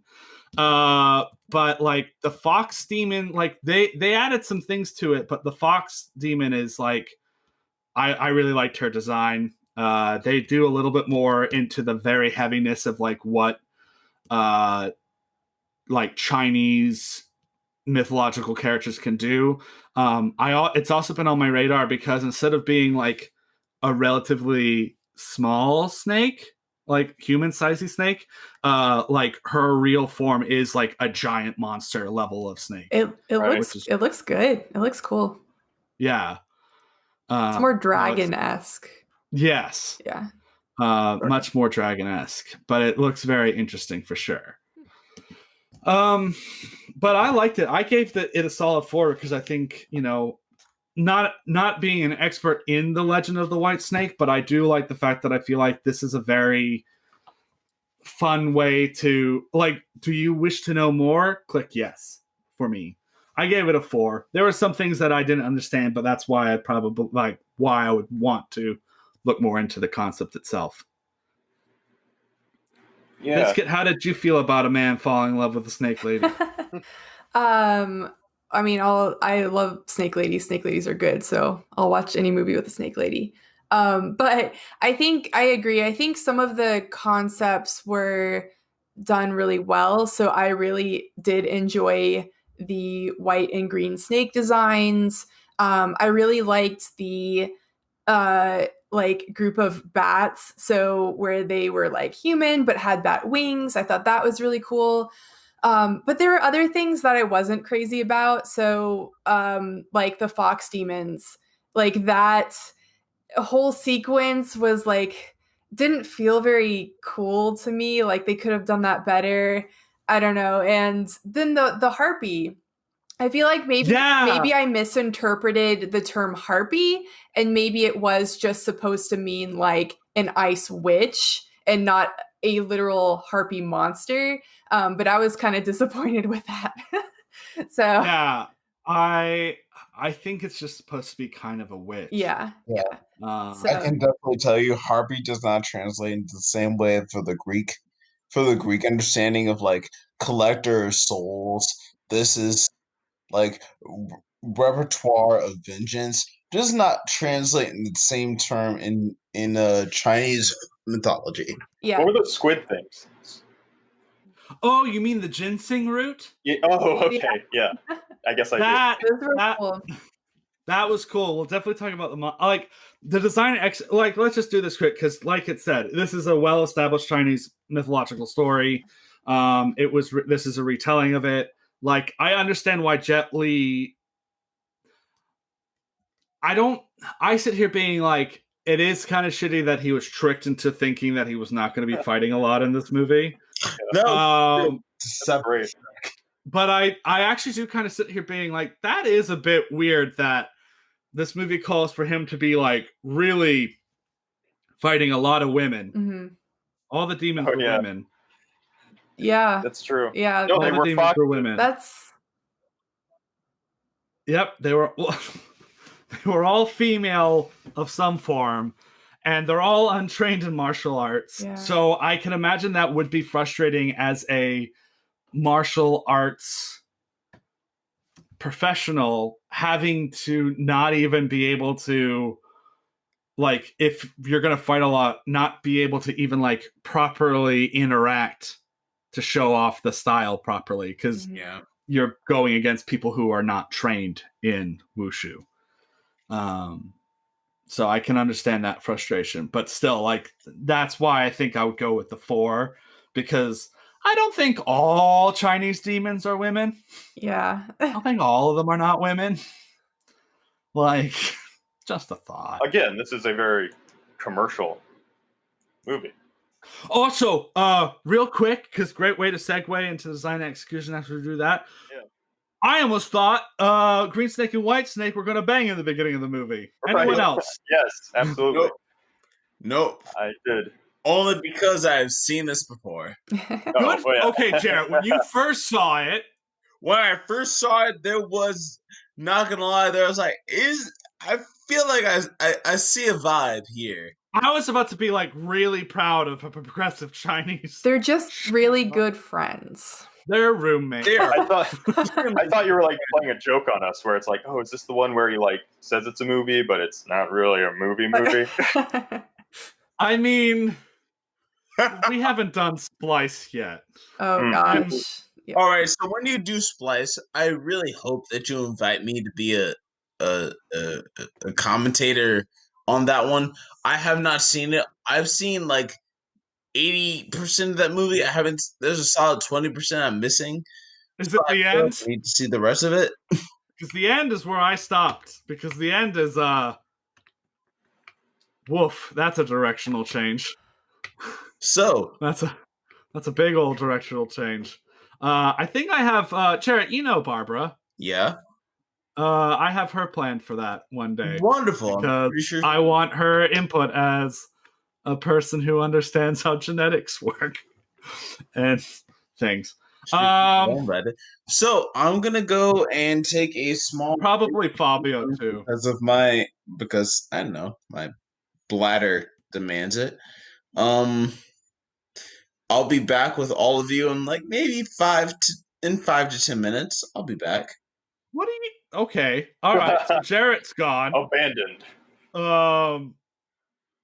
I guess what we'll were just say the execution? I mean, I give it like yeah, with execution, the special effects pretty hold up pretty well. Like I'm almost at 4.5. I'm always like I'm a little biased though because I have seen so many movies about with CGI snakes in them, so it just always looks kind of fake to me. But I mean, when they had the human heads and the snake bodies, that looked really cool. But yeah, no, when they were full snakes, it was like it's a little asylum-y. Yeah, but they did a pretty good job of blending because I was like the snake. I was kind of like the full snake form. I was expecting it not to look amazing. I was impressed that it was able to compel emotion. Mm-hmm. But I was super surprised how well blended top half girl, bottom half snake. Yeah, the human snake form was done really well. Mm-hmm. Like Biscuit, not gonna lie, I am half expecting you to like later on tonight just be like, I want to draw white snake and green snake. I have to draw. I'm doing the October drawing challenge, and which one? Oh, I have a friend. It's Octobestiary or whatever. Oh, right, you are. I did see one of the entries for that. Today's, I'm combining them. So it's delicate and water. And honestly, white snake just fits completely with that. Oh my god. That totally completes with that. Yeah, I might be drawing some white snake later. Be a cool tattoo. Yeah. White and the green snake, like intertwined, like the health serpents. And just for those playing the home game, I actually am sending you guys the Crunchyroll links to A Centaur's Life and Everyday Life with Monster Girls on Happy Day Crunchyroll, just so you can experience the wonderful world. A Centaur's Life is very slice of life sweet and actually not very fan servicey until the end. Everyday Life with Monster Girls is everything you expect from harem anime.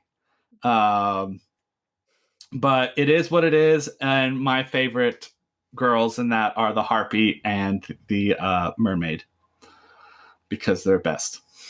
Because the harpy's a bird brain, and I like Sue the slime girl too.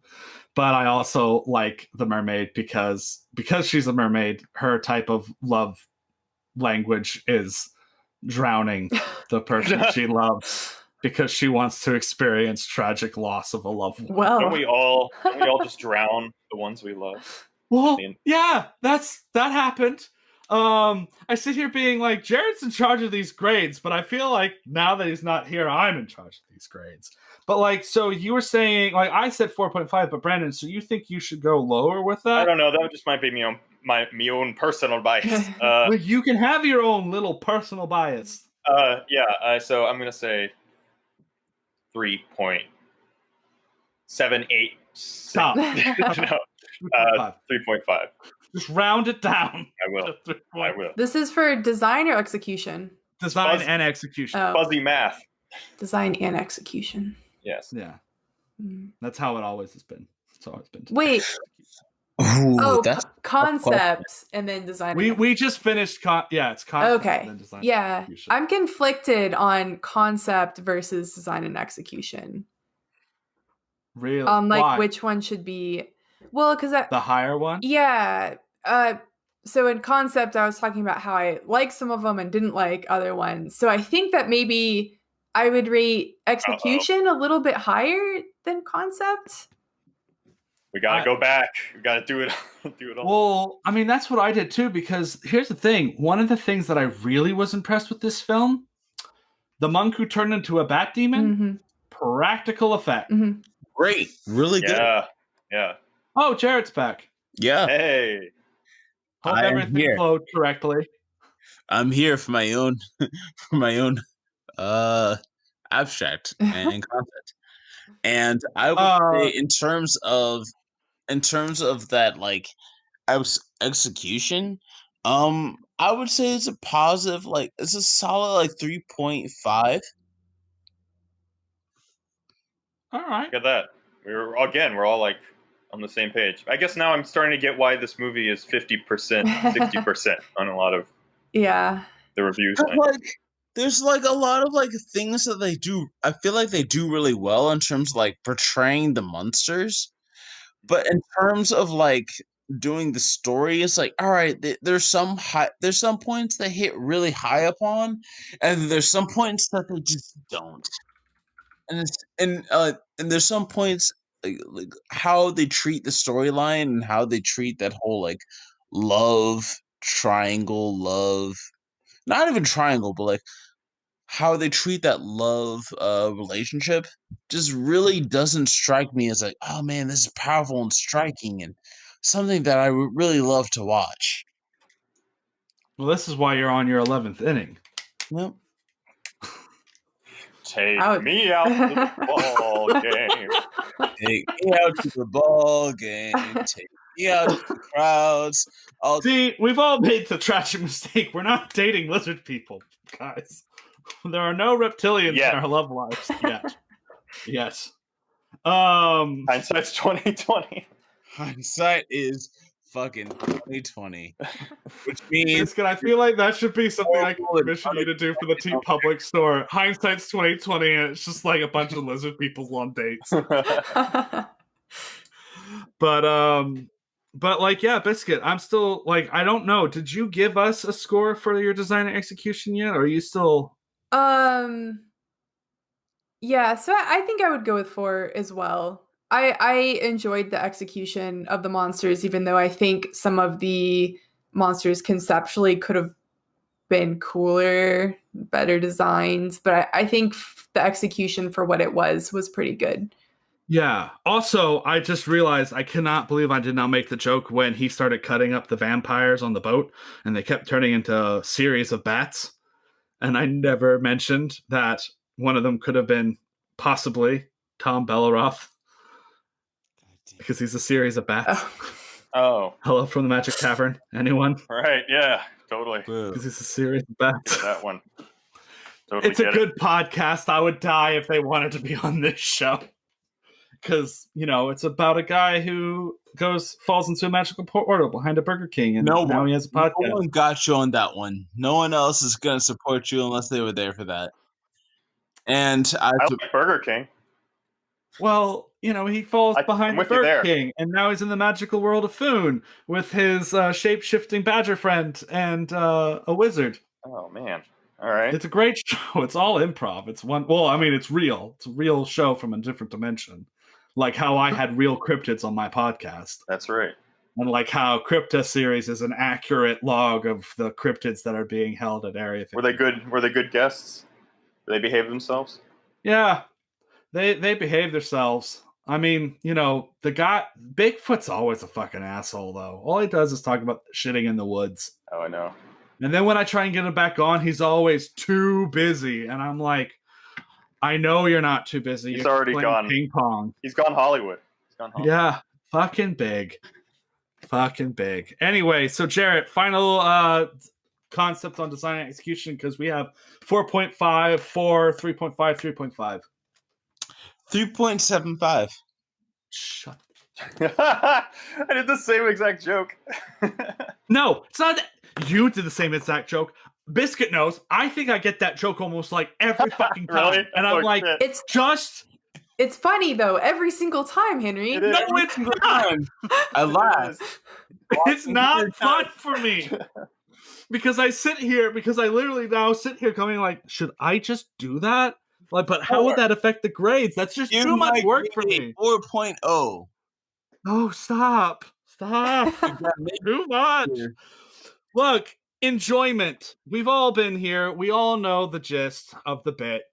So our grading scale: 5, 4, 3, 2, 1, 0, -1, -2, -3, -4, -5. I put the enjoyment of this movie at a 3. I enjoyed it. I don't think I'd recommend it to everyone I know. But like I said, Jarrett, our mutual friend Stephanie, I reached out to her, and she actually wants to watch the movie now, but she couldn't make it today because she was like, I'm going to Maine, apparently. And I was like, Why? Apparently to get a guitar.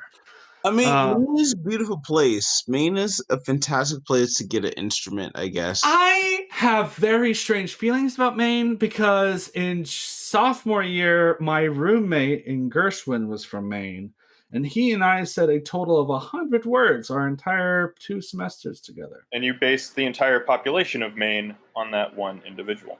I mean, it's not entirely false. I mean, Stephen King is from Maine, and look how well adjusted he is as a human being.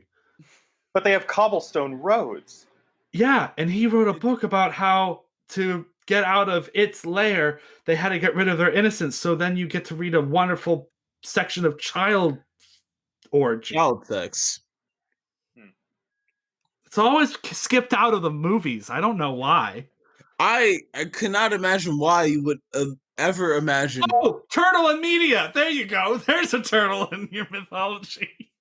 Because the fucking turtle in it is the mortal enemy, and the turtle told those kids to fuck each other so they could get out of fucking Pennywise's lair. I don't know. Fuck Turtles. Stephen King. Turtles. Gamera is the only good turtle in my book. So what did we learn today? Every Brandon, good what? story has turtles. Any good story has turtles. Fine. The hindsight's 2020. That's right. That's right. Brandon, what's your enjoyment of this film? Okay, I think, what was -1 again? That was -1 is it's so bad it's amazing. Yeah, that's not really true, because it was, like, good. It wasn't like a so bad it's good type thing. I've kind of forgotten the grading system on this round, but... Well, I'll do the thing. Do it. 5 is you grabbed your phone and you want to tell everybody to go watch this movie. Okay. And 4 is you're going to tell most people, maybe not your parents or maybe your grandparents or maybe not your neighbor. A 3 is kind of like this. It's just like 3 good friends having a good time. We enjoyed it and we didn't hate it. Grandparents to watch the sex scene because you're a very fucked up motherfucker. Right. No, you just have to read your grandparents, whatever the fuck I read out of that encyclopedia with the pretty pictures. 2. Then a 2 is you and one other person would appreciate this film, not much others. It's kind of like how I would envision you and Andrew felt with Crater Lake Monster. Yeah, like yeah. You two enjoyed that film Okay. because like that's both in your wheelhouses. Right. But you wouldn't go running to the hills to tell people. Definitely not like first date material movie. Okay, yeah. And then a 1 is like you saw it, you enjoyed it, you don't know anyone else who would like it. It's just part of your niche taste. 0 means the movie did nothing for you. It wasn't good or it wasn't bad. -1 is the movie was so bad it was amazing. -2 is the movie's still pretty bad, but it's fun to riff. -3 is a solidly bad movie. -4 is you pause the movie to see how much more time you had to suffer. And then Okay. -5 is you send it to your worst enemies. Right on. I think, yeah, it's none of the negatives, because I did thoroughly actually enjoy it. I just, in terms of the other people I know that would enjoy it, I don't know if that would be that many, because Fuck 'em. Yeah, you like I know. it? I gotta say, yeah. I'd give it a. If we do 0.5s, I'll do 2.5 because Yeah. No, I that's think perfect. Give it 2.5 because I know, like you were saying, I think Andy would like it. I know he would like. I know, like maybe a couple other people that would like. But then Yeah. again, that's just me being hanging out with a bunch of ignorant people. So Yeah. we'll see. But yeah, 2.5. Cryptid season 3. They go to China. Right. Yeah. There you go. The White Snake. Got to broaden myself a little bit. The White Snake saga. Biscuit, what about you? Where's your enjoyment? I think I'd go with a 2. A 2? Yeah, I think I know some select people who would like it. But I enjoyed it. So, solid 2. Jarrett? 2.75. It keeps getting funnier. It's never funny. For me, it's hilarious because Your it means reaction Henry makes has it to do funny. calculations. I don't like math. I avoided know. math. Which is All through why I college. make you do calculations. I took a computer class as my math credit in college. All right, so 2.75. That is my calculation. That is where I put it. And the reason why is because I think as enjoyable as moments as this movie has, I don't think there's a conceptually long-term moment that really eclipses anything that's like, oh man, you figured out where the computer like hacker is, and she's like, yes, I'm going to make you understand. You are fucked. What computer hack? Yeah, I'm like, what? Like, what movie did you just watch? So not necessarily like computer hack, but like watching like the mistress, like the head computer mistress, and she's like, oh, you are hacked. Or not necessarily hacked, but like not necessarily like, oh, I've understood what you've done. I've played you. These are the plays that are going to happen if you do this. You are fucked. Dude, I think you should have dubbed the whole movie. You are fucked. You are fucked. That would have been great. I wonder if we should do a fan podcast dubbing. Dude, that'd be so fun. That'd be so Henry, fun. I would watch, like, if you gave me a series and watched it and let me dub it, I would do that for you. Yeah, I think that might be something we should do down the line. Just get some of those like no copyright films and just have some fun with redubbing. Just having all of us have our fun characters. Have like Godzilla Bay doop doop doop doop doop. Oh no, I'm not messing with Toho licenses. I'm not. I want to keep having this show.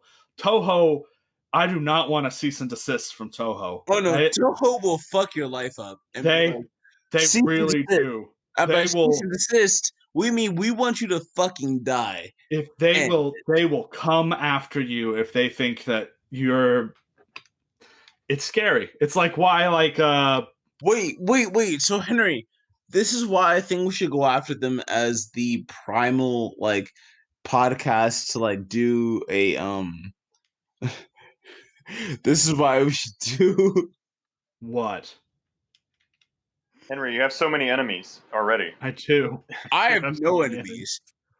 Henry, the host, has enemies. It's actually quite funny. They've been still rating bomb me on iTunes. It's great. And the reason why I say that this should be continued is because I feel like the ideas are good. And at this point, how much more could they take from Henry?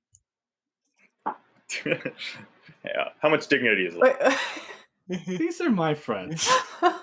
These are the people that keep me sane through this year. I went through all that shit for this. Cool. Hey, we'll give you money. Time out. But we give you money. So we'll give you money to stories 3. Characters are 3. Monster concepts are 4. Design and executions are 3.5. Enjoyment is a 2.5. 4. It's a 4. You want enjoyment to be a 4 now? I enjoyed it to a 4. I feel like I missed the enjoyment of the other characters. And if it's only a 2.4, then I say 2.5. What? It's not a 2.4. So time out. Hear me out.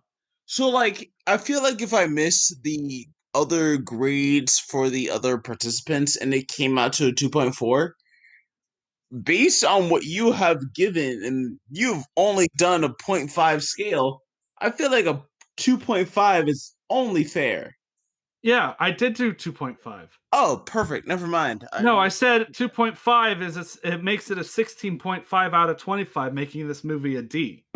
Okay. Woo! Are you all right with that? I'm honestly okay with that. Okay, cool. It's a fucking D. D plus. D for dick and snakes. I don't know. These are D for don't do demons. There we go. There's more.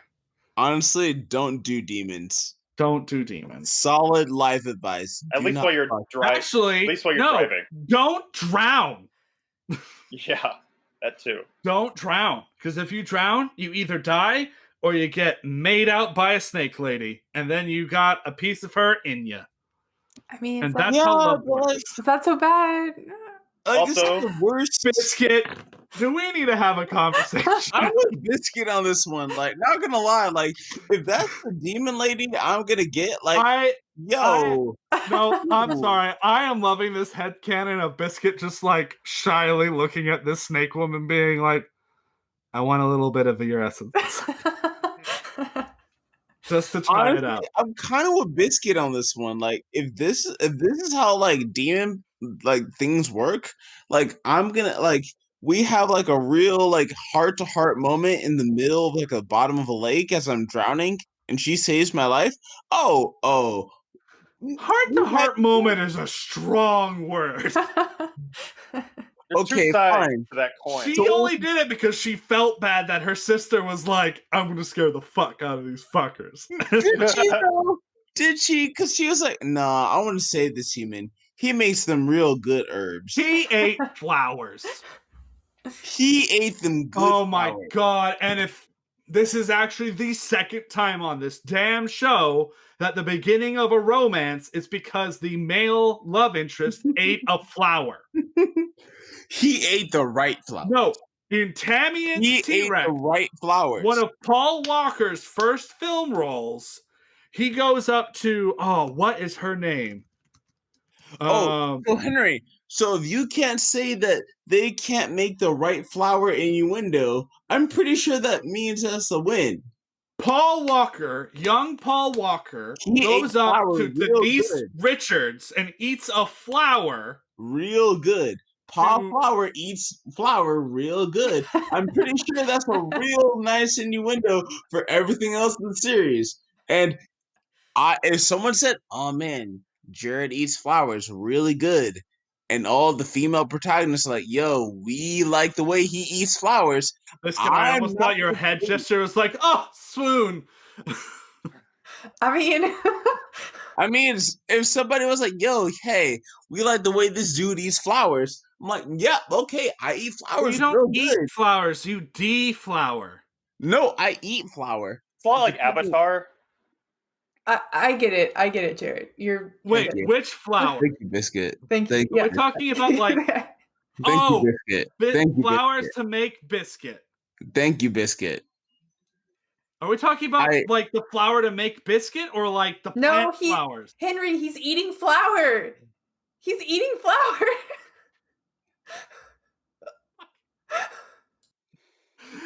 White Snake, if you want to be part of the fucking fun this show apparently gives, and I hope to God we haven't caused a car accident by now, go give me money at Patreon. Give me a movie like this, and I'll round Do not up a give bunch of Henry money fucking until he freaks. understands what eating flowers means.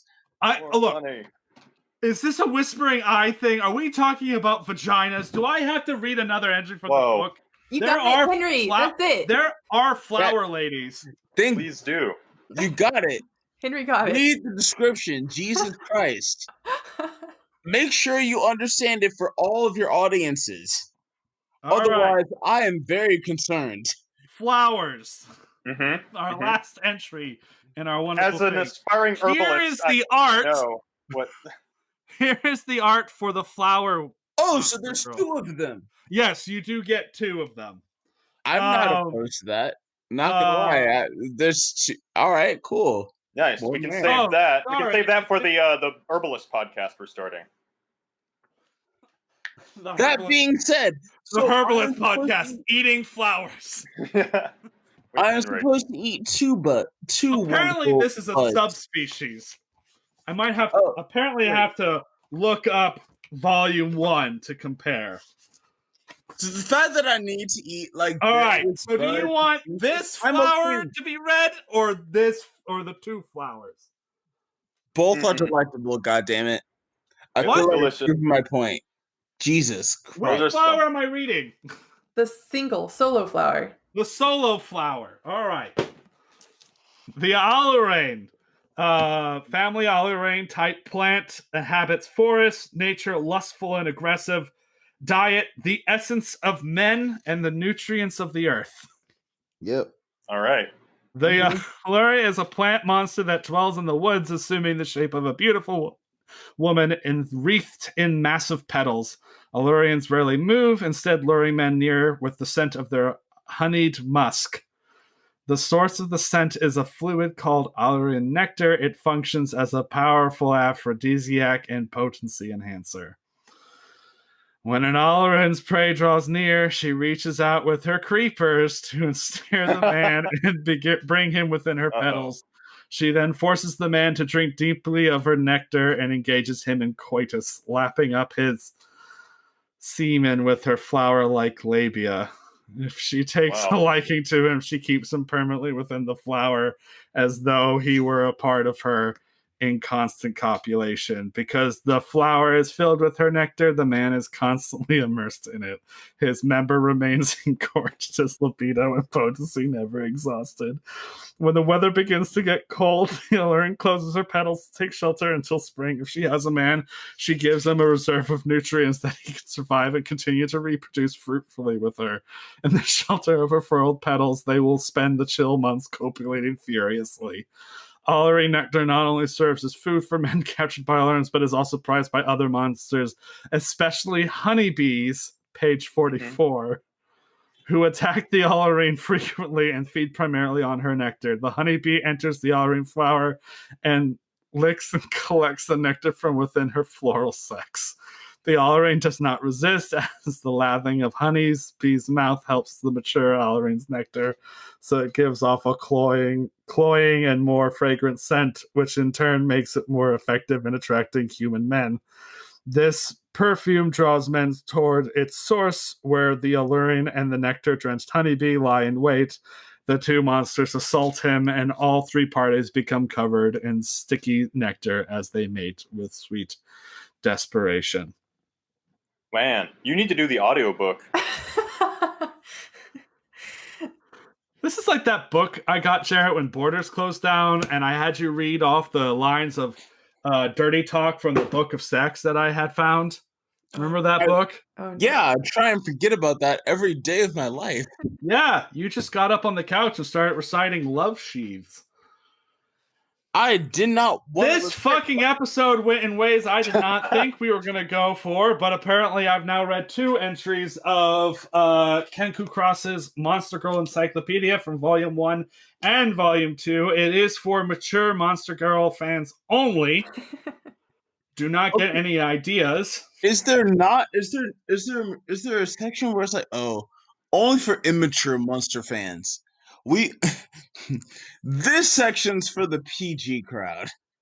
There is a Matango, which is a monster. What was the rating? Don't want to know. That's the honeybee. Don't want to know. Nope, I'm done. Don't want to know anymore. What was the rating of this movie today? 16.5. No, like the MPA, like the Chinese MPAA rating. Oh, that's Whatever. a good question. It is rated PG-13. Ah, right there. Yeah, very commercial. Yep.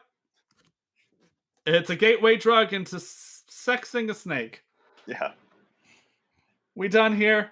Anyone have anything they want to add? Nope. There's nothing I want to add. There it is. This money well spent. Are you happy that you now have me read 2 entries of that fucking book? Honestly, just because of that, I feel like it's worth it. It's not what I wanted for this podcast.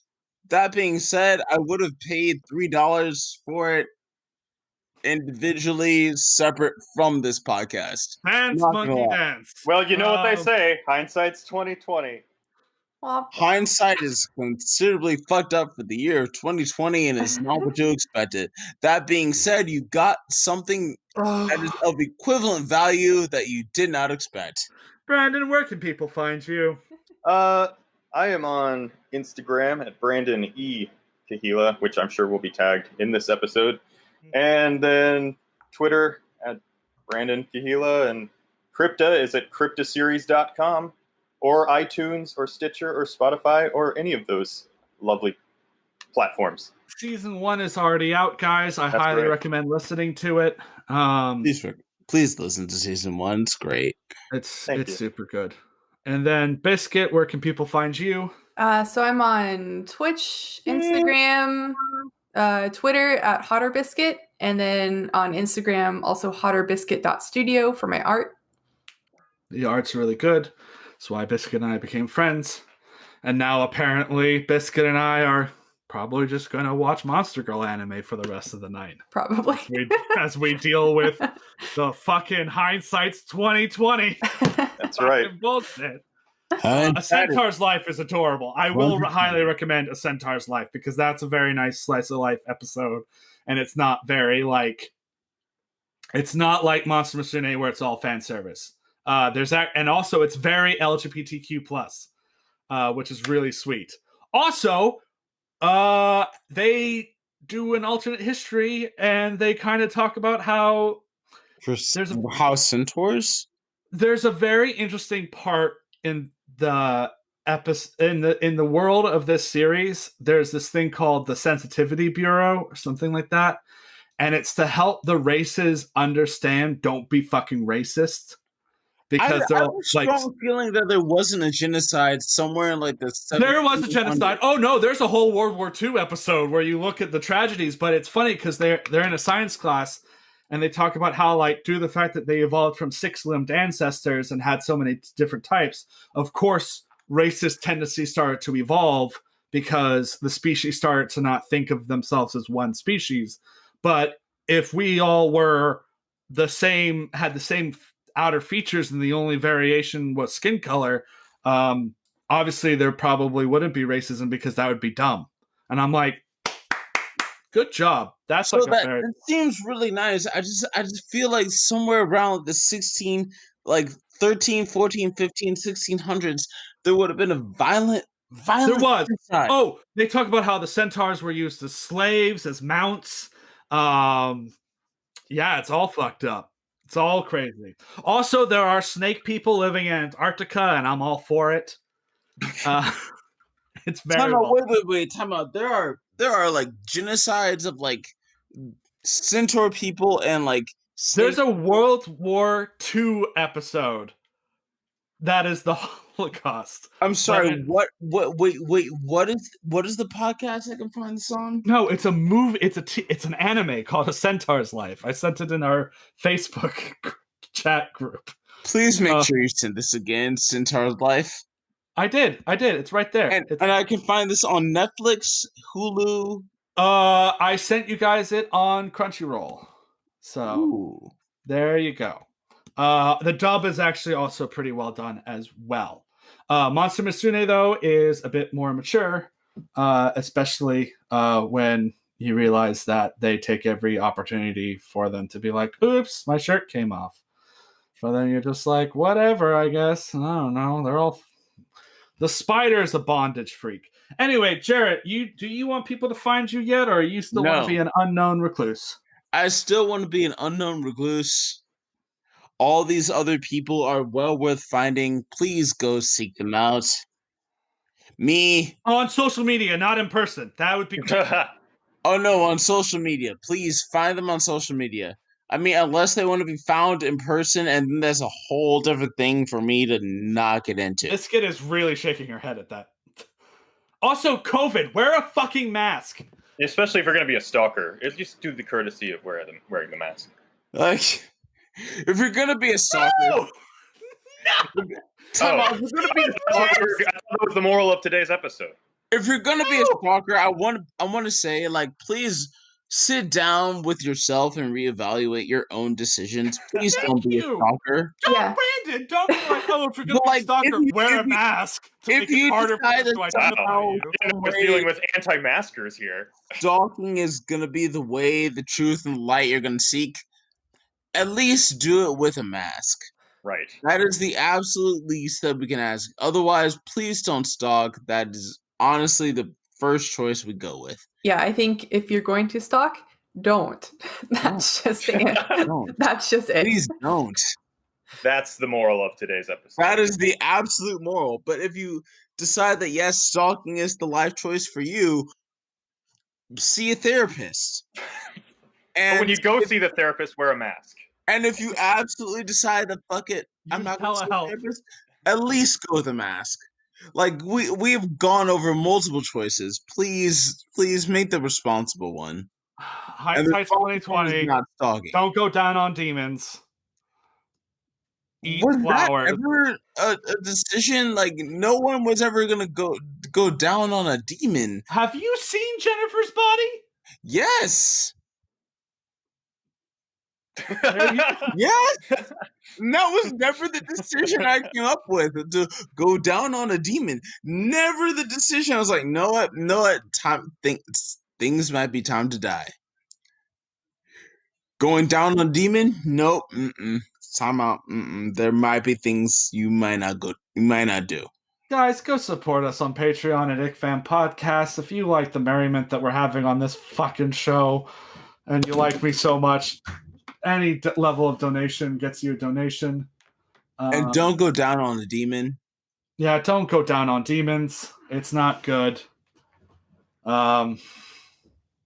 Speaking of going down, I just got dinner, so there's another D word. Dinner, yay! I'm gonna go down on my dinner. I cannot believe it. You know what, Henry? That did not make that any better for literally anybody. Yeah. Like, support me, please. Good. No, That's a good sign-up. Twitter, Instagram, and IckFam Podcast. You can follow Henry us is on a all. sad man. Please give him money. You can find us on all podcasting apps. I was not expecting white. He will watch anything that you suggest on Patreon. If you are the first or $3, if you go from the first to $3 Patreon, you can give 2 movie suggestions. That means you can make his soul hurt twice as much. And if you hear me crying, that means that Jared has decided to move up to 5, which means that he gets to pick another movie that I'm gonna have to cry about. Because what did you say? You gave me an awful list of films the other day. I feel like I gave you all list of films a while ago. It You was did. what, like Dragon Soul from D Wars. That was the one. Dragon Wars. Ooh, It's all there. I don't know if that. I feel like there are a couple other awful films that I was like, oh man, like what could I get Henry to watch? Oh, hey, Biscuit, what would you make Henry watch? I mean, we could go with another Clive Barker movie, because if you really want to make Henry suffer. I don't want to watch another Clive Barker. Like, I'll watch Hellraiser, but can we watch the Hellraiser that I like? No, April O'Neil. no, It's so it's poetic. not why we pay you, Henry. That's not so why we poetic. pay you. It's so poetic that you created the show, and now it's just being used against you to make you miserable. Like Hey, Frankenstein, Brandon, like What Dr. is Frankenstein. one movie you would make Henry watch that you didn't think you I don't wanted to know. see Henry suffer through? Is it so it has to be a bad one, or I mean, can I have any mercy movie, on him? Any movie. I don't know. I just watched Sphere the other day. Have you seen that yet? We did it. It got a You did D. Sphere? Okay, It was that's about right. That's about right. Yeah, Yeah. that's The pretty book's bad. better. Absolutely. I just finished the book. I Yeah. never read it, so Yeah. Books are fun. Read a book. Don't that's right, kids. That's Read right, Sphere. kids. Read the book. Can we go? No. So, Speaking of one last point, of movies of excellence that Henry should watch. Golems, the Jewish Golem. Mm-hmm. There are a couple movies on Netflix about that. There's a one about a golem child that I've been really wanting to see. Yeah. If I was to get you to watch that.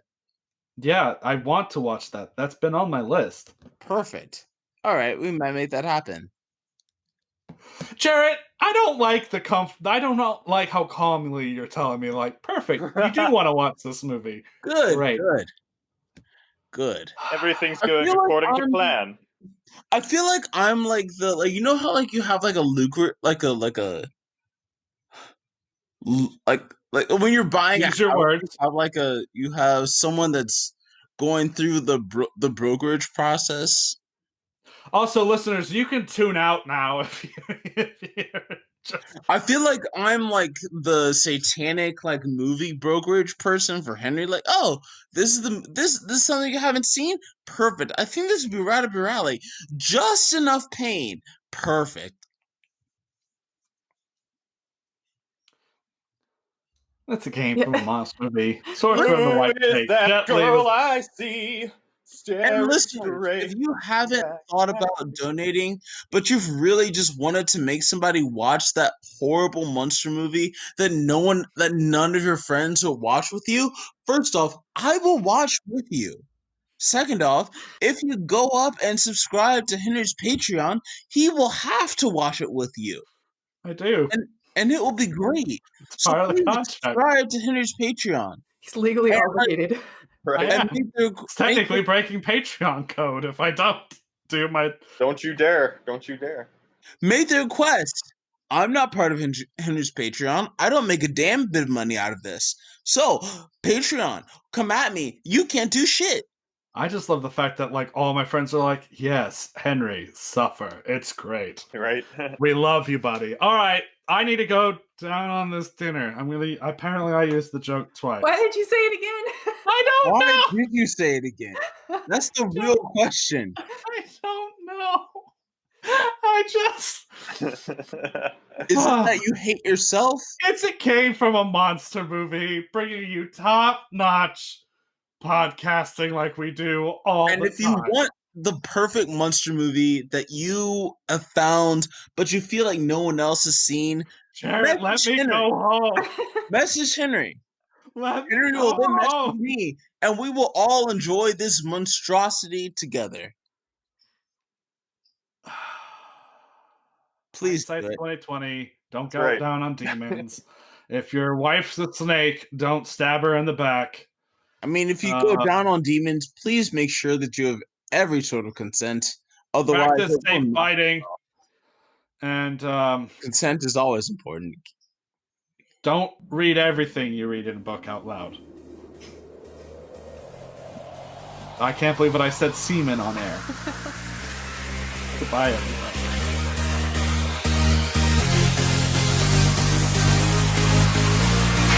And that's it, folks. That's the end of this week's episode of It Came From a Monster Movie. Remember to tune in next week on a Friday at 6 a.m. EST on all major podcasting platforms to listen to our upcoming episodes. Again, I'm Henry, the host, and I just want to say a huge thank you to Zach, who is our wonderful editor who puts up with my shenanigans all the time, and he's a fantastic guest. If you guys like what Zach does for the podcast, you like our music openings, you like how we edit, we like how we do things on the format of the show, and you want an editor for your own audio projects, please DM us at IckFam Podcast on Instagram and Twitter, and I will hook you up with his rad beats. I also will remind you, as you heard, follow us on social media at IckFam Podcast. That's ICFAMM Podcast. You can also give a huge shout out for our logo by Othel Flowers.